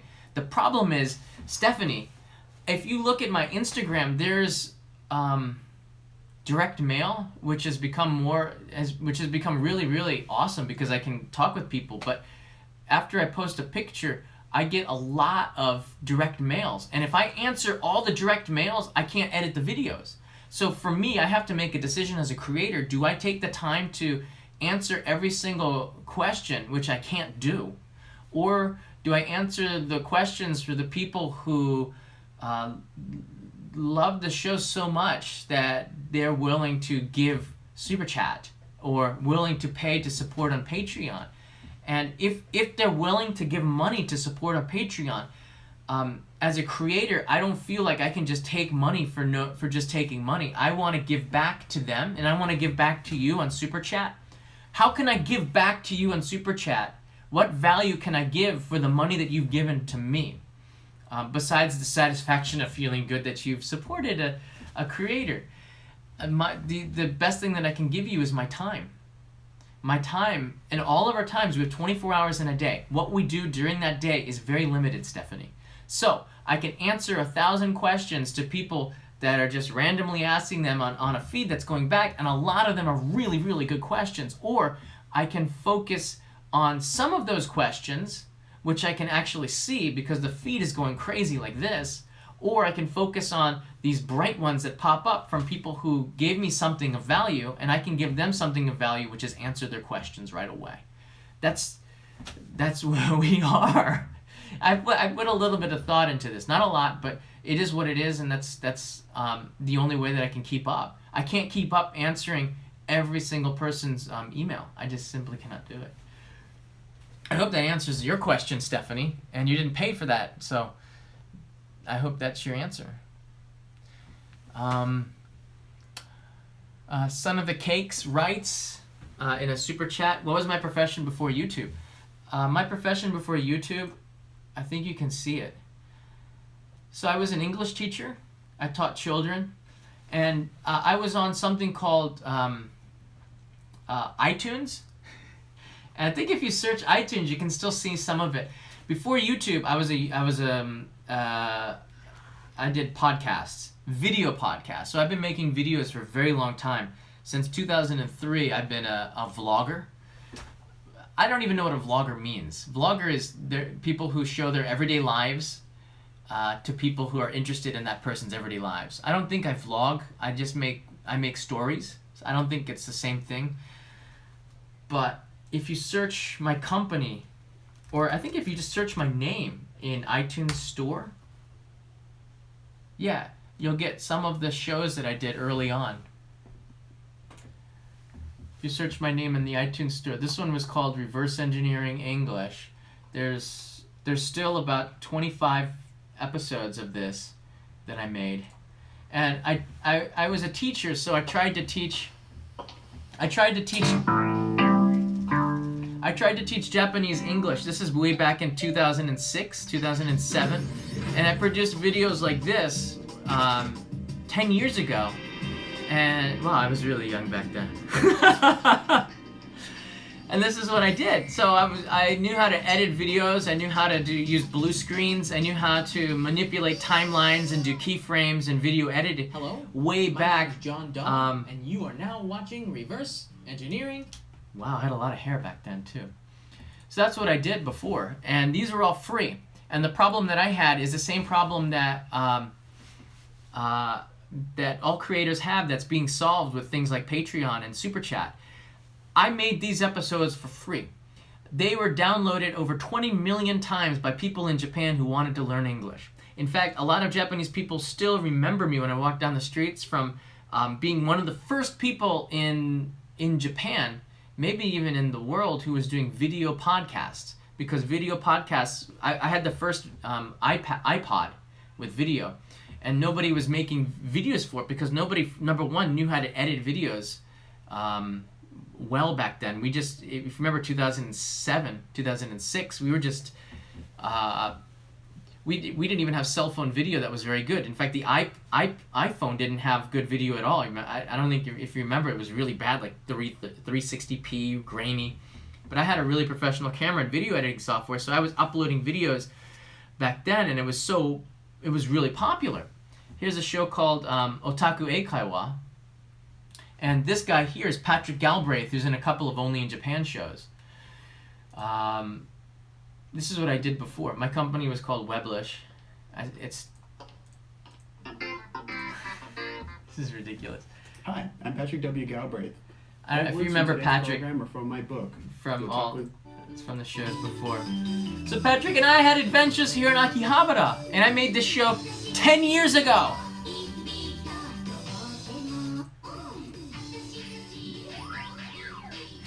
So this is what I did before I did YouTube. So that was my career. I was a podcaster. I made no money off of this.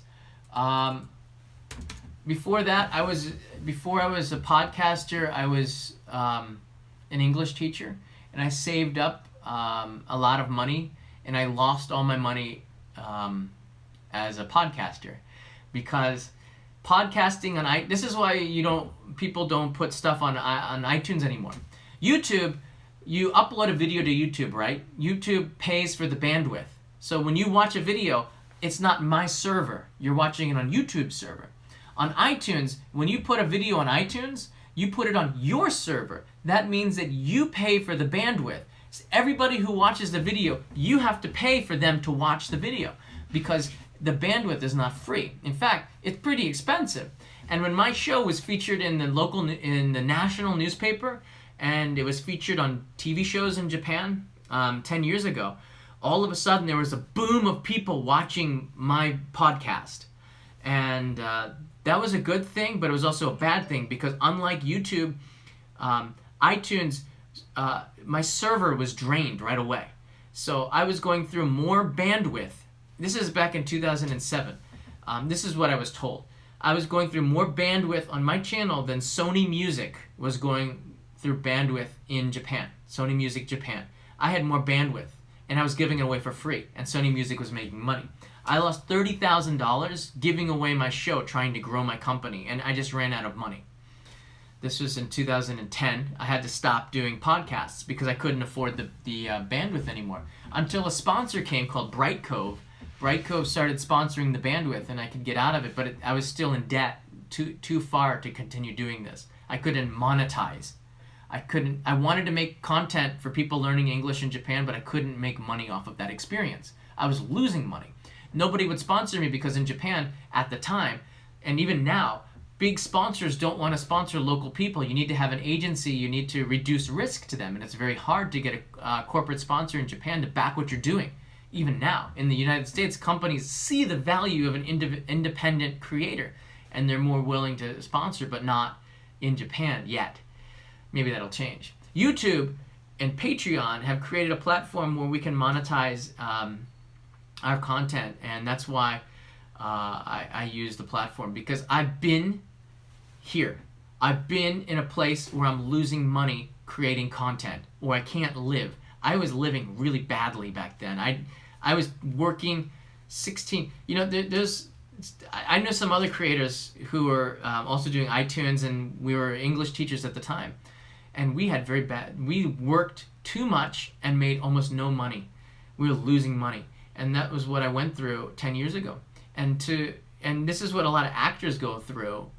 They believe in their craft, they believe in their art, they make a show, they act in a production, they don't make a lot of money, and then hopefully they break through and they become big time, where where they can commercialize their work, because that's how they can make a living.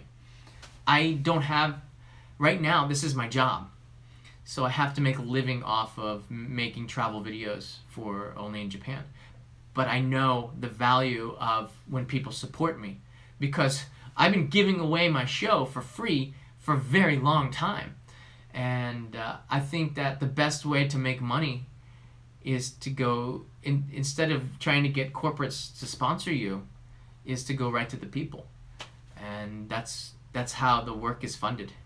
I can make money off of ads on YouTube, but I mean, how long is that good for? How long does that last? Where does that take you? And if YouTube, I don't even know if YouTube's going to be around in 10 years, right?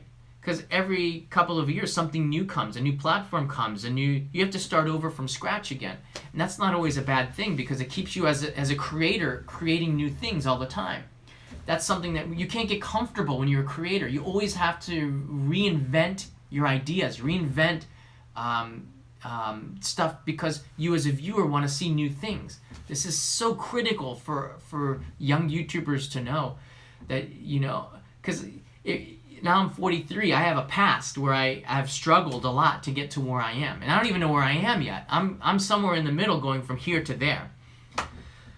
And I can't get to there right now without support. So to answer your question, what I did before, I was an English teacher, I was a podcaster, I lost a lot of money, and now I feel guilty sometimes for asking for money, because it's hard to do. But it's also, I've come from a place where I didn't have anything. I didn't have any money, and when I think about those times, I'm really sad, because it was really hard. So that's why. And that's where I come from. I came here in 1998 as an English teacher, and now I am, Jack Frost writes, John, you're 33 and not a day over. Stop it. Yeah.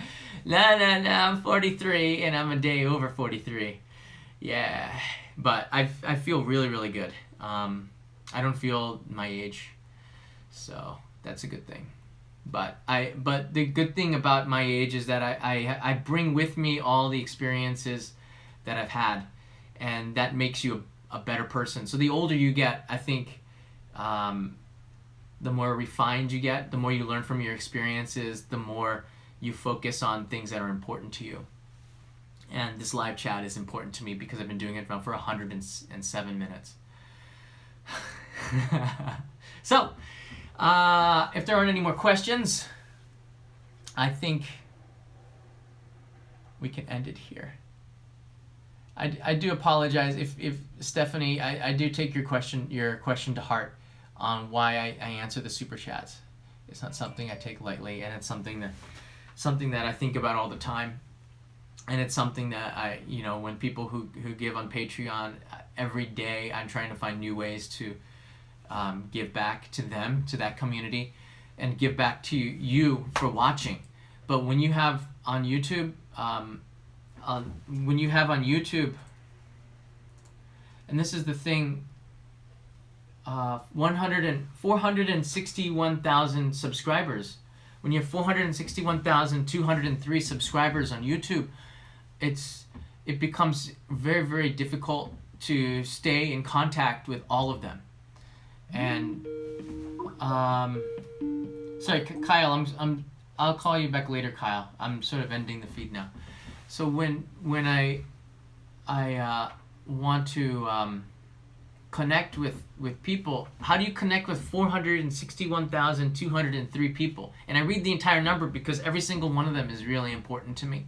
Every single one of them has subscribed because they like what they see and they feel that what I do brings them value. But I cannot keep in touch with 461,203 people. It's really, really hard. And I feel bad when I can't answer somebody's question. Just like right now, Kyle was calling in and I feel bad because I can't take the question because I have to eat lunch and I haven't eaten breakfast yet. So it's like almost 1 p.m. So there's that. It's not easy. This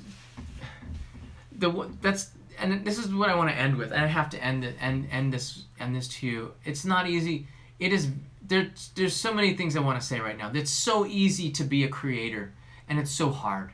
It's so easy to just start a YouTube channel and start vlogging and go out there and make a show, and then it's so hard to take what you made and evolve it into something bigger, something better, and to evolve it into a career.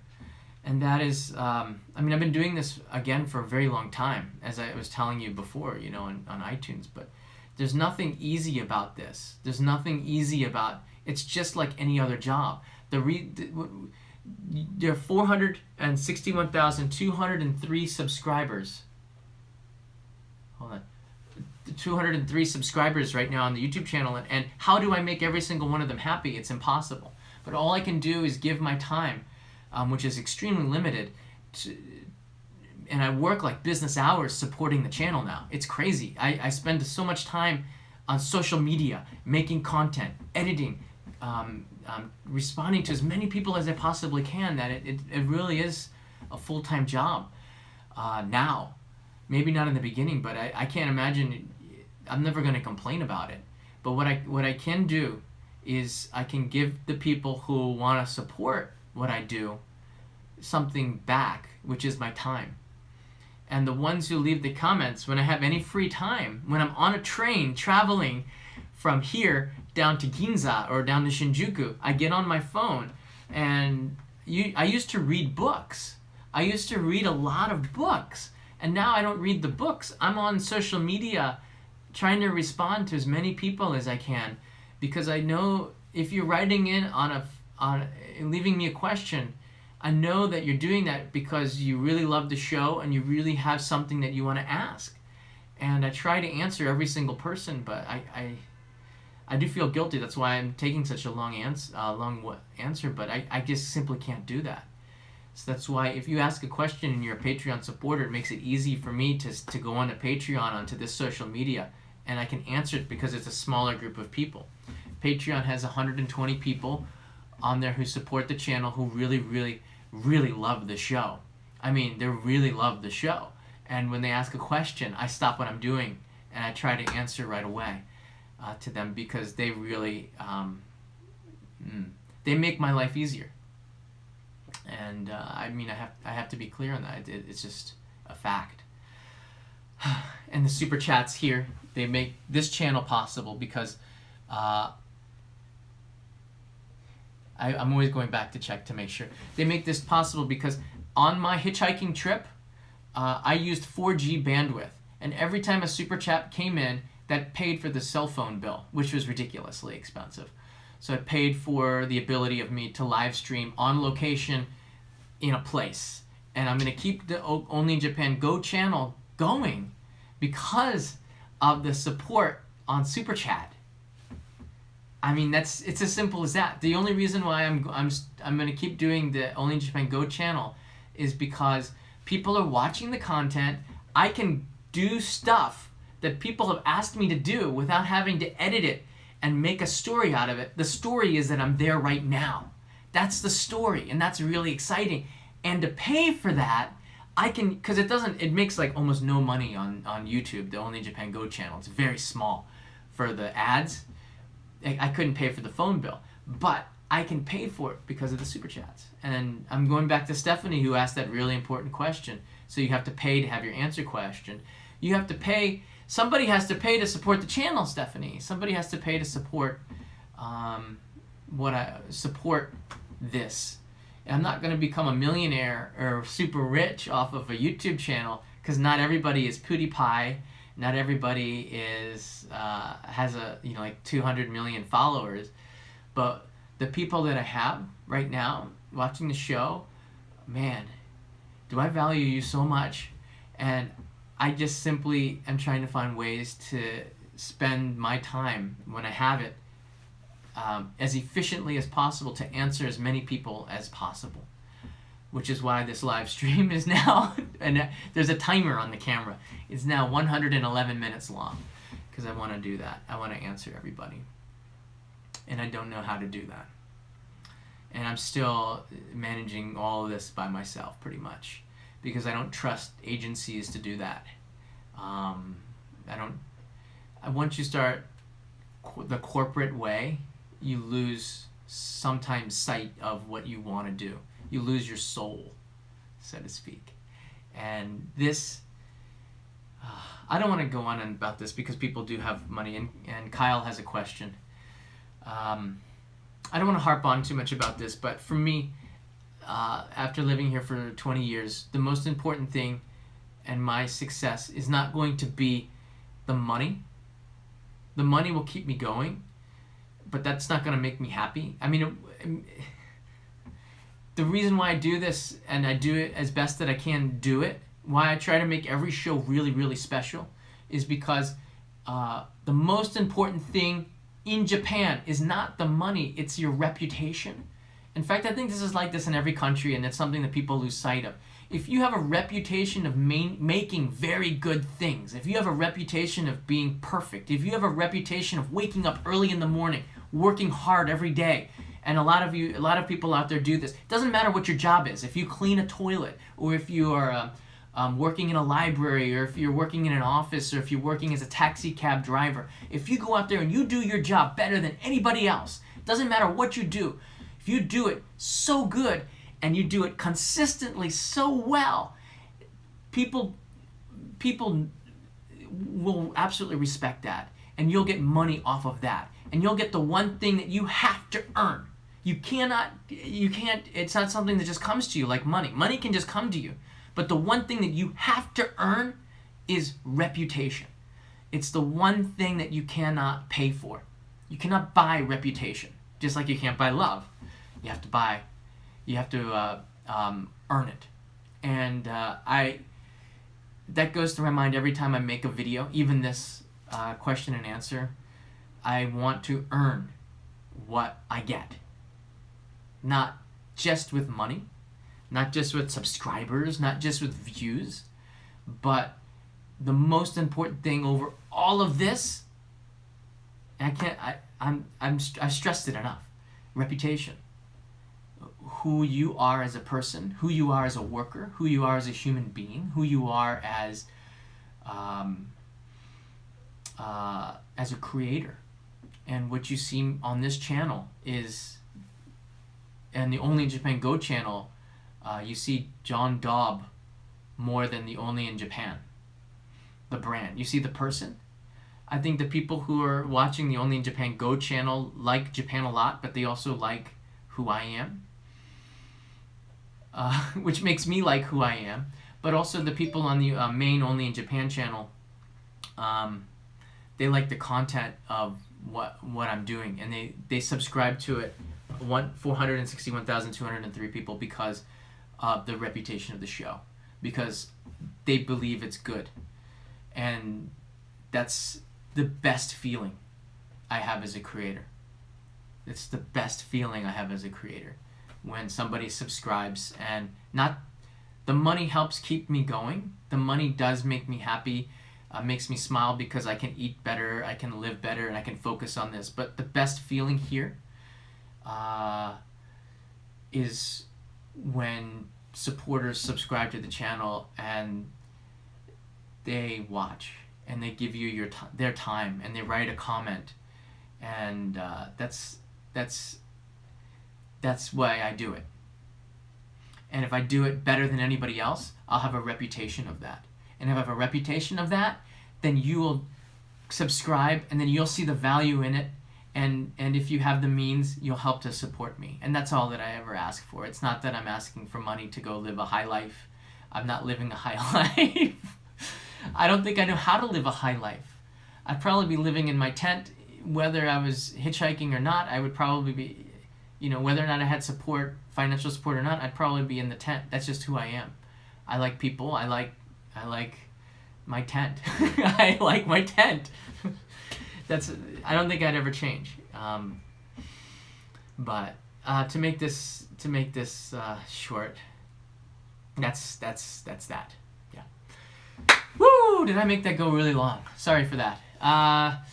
The next episode coming this weekend, it's Friday and I haven't been editing all morning, is Miyajima street food. And the Miyajima street food I've been editing for I used Premiere Pro, the latest edition. Just updated it last week. Let's see here, the Miyajima street food. Now this one will be out this weekend. I think probably Sunday, because I don't know if I'm going to get that much done, because I've been doing this live chat for a long time. Let's see if Kyle has a question, because I do want to. Kyle, are you still there?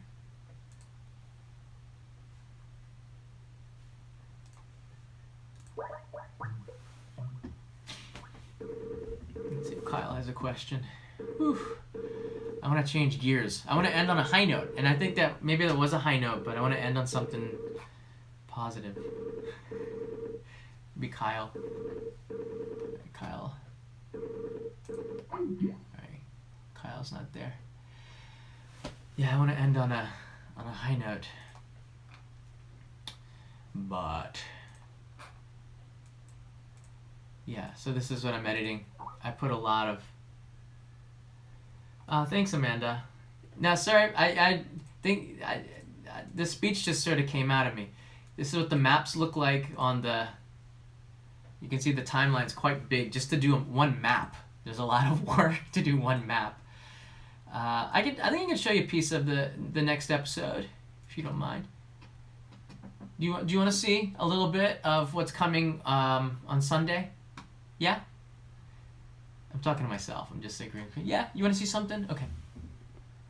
All right. So this is the timeline. Here we go.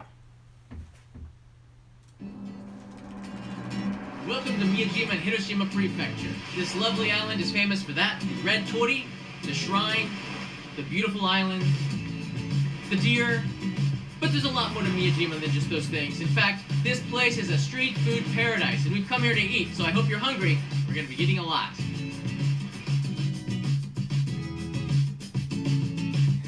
Narration. This is Miyajima. This island has a lot of deer and a lot of food, and this is Hiroshima City.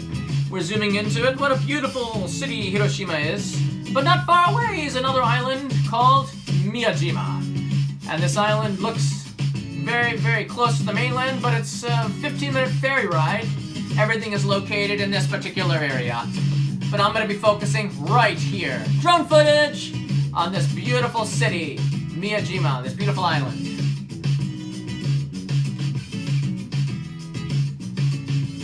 Alright. that's sort of. I used the drone. And that was thanks to everybody supporting the channel. So everybody who supported the channel, thank you very much. That's for you. That's a little sneak peek because those that have been watching for a long time, I want to add something to you.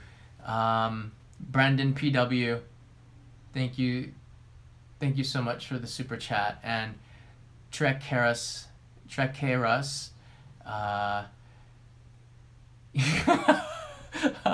that's a funny one. I pay, you pay, even Fong pay. I don't know what that means, but it's cracking me up. So thank you so much for the super chat. And I am sorry for asking for contributions, but I sometimes that's how we support the channel, and that's how we support what we do. And that's why I put back what I take in, I put back into the shows. And I hope you can see that in the stories that I tell. So go to bed if you're in the United States on the East Coast. It's now midnight in Tokyo. Go to bed, okay? Have a good night. If you're in Japan or if you're in India now, waking up. Good morning. If you're in parts of Asia, if you're in South America, gosh, you're probably in the same boat as the United States timeline. But my Australian friends, good day, everybody. Thank you so much for supporting on Patreon and for calling in. I didn't get to everybody's calls, but I'm going to be doing more of these chats because I like to hear feedback from everybody. And this, as a creator, is good for me because I want to know you who's creating it. I want to know who you are, who is watching this series, and I want to know how you are doing out there all around the world. It's such a big place, and yet it's just all here in this one episode, and that was totally cool. So thank you so much for taking the time to watch. It's been 2 hours on this. It was 2 hours. Was it 2 hours? Thank you, even Toby, for calling in. I hope you do come to Japan and let me know because that would be pretty fun to be together in a video. So have a great day, everybody. Great night wherever you are. See you on the road. Not anymore, but bye-bye. Bye-bye. Let's push the button. Yeah.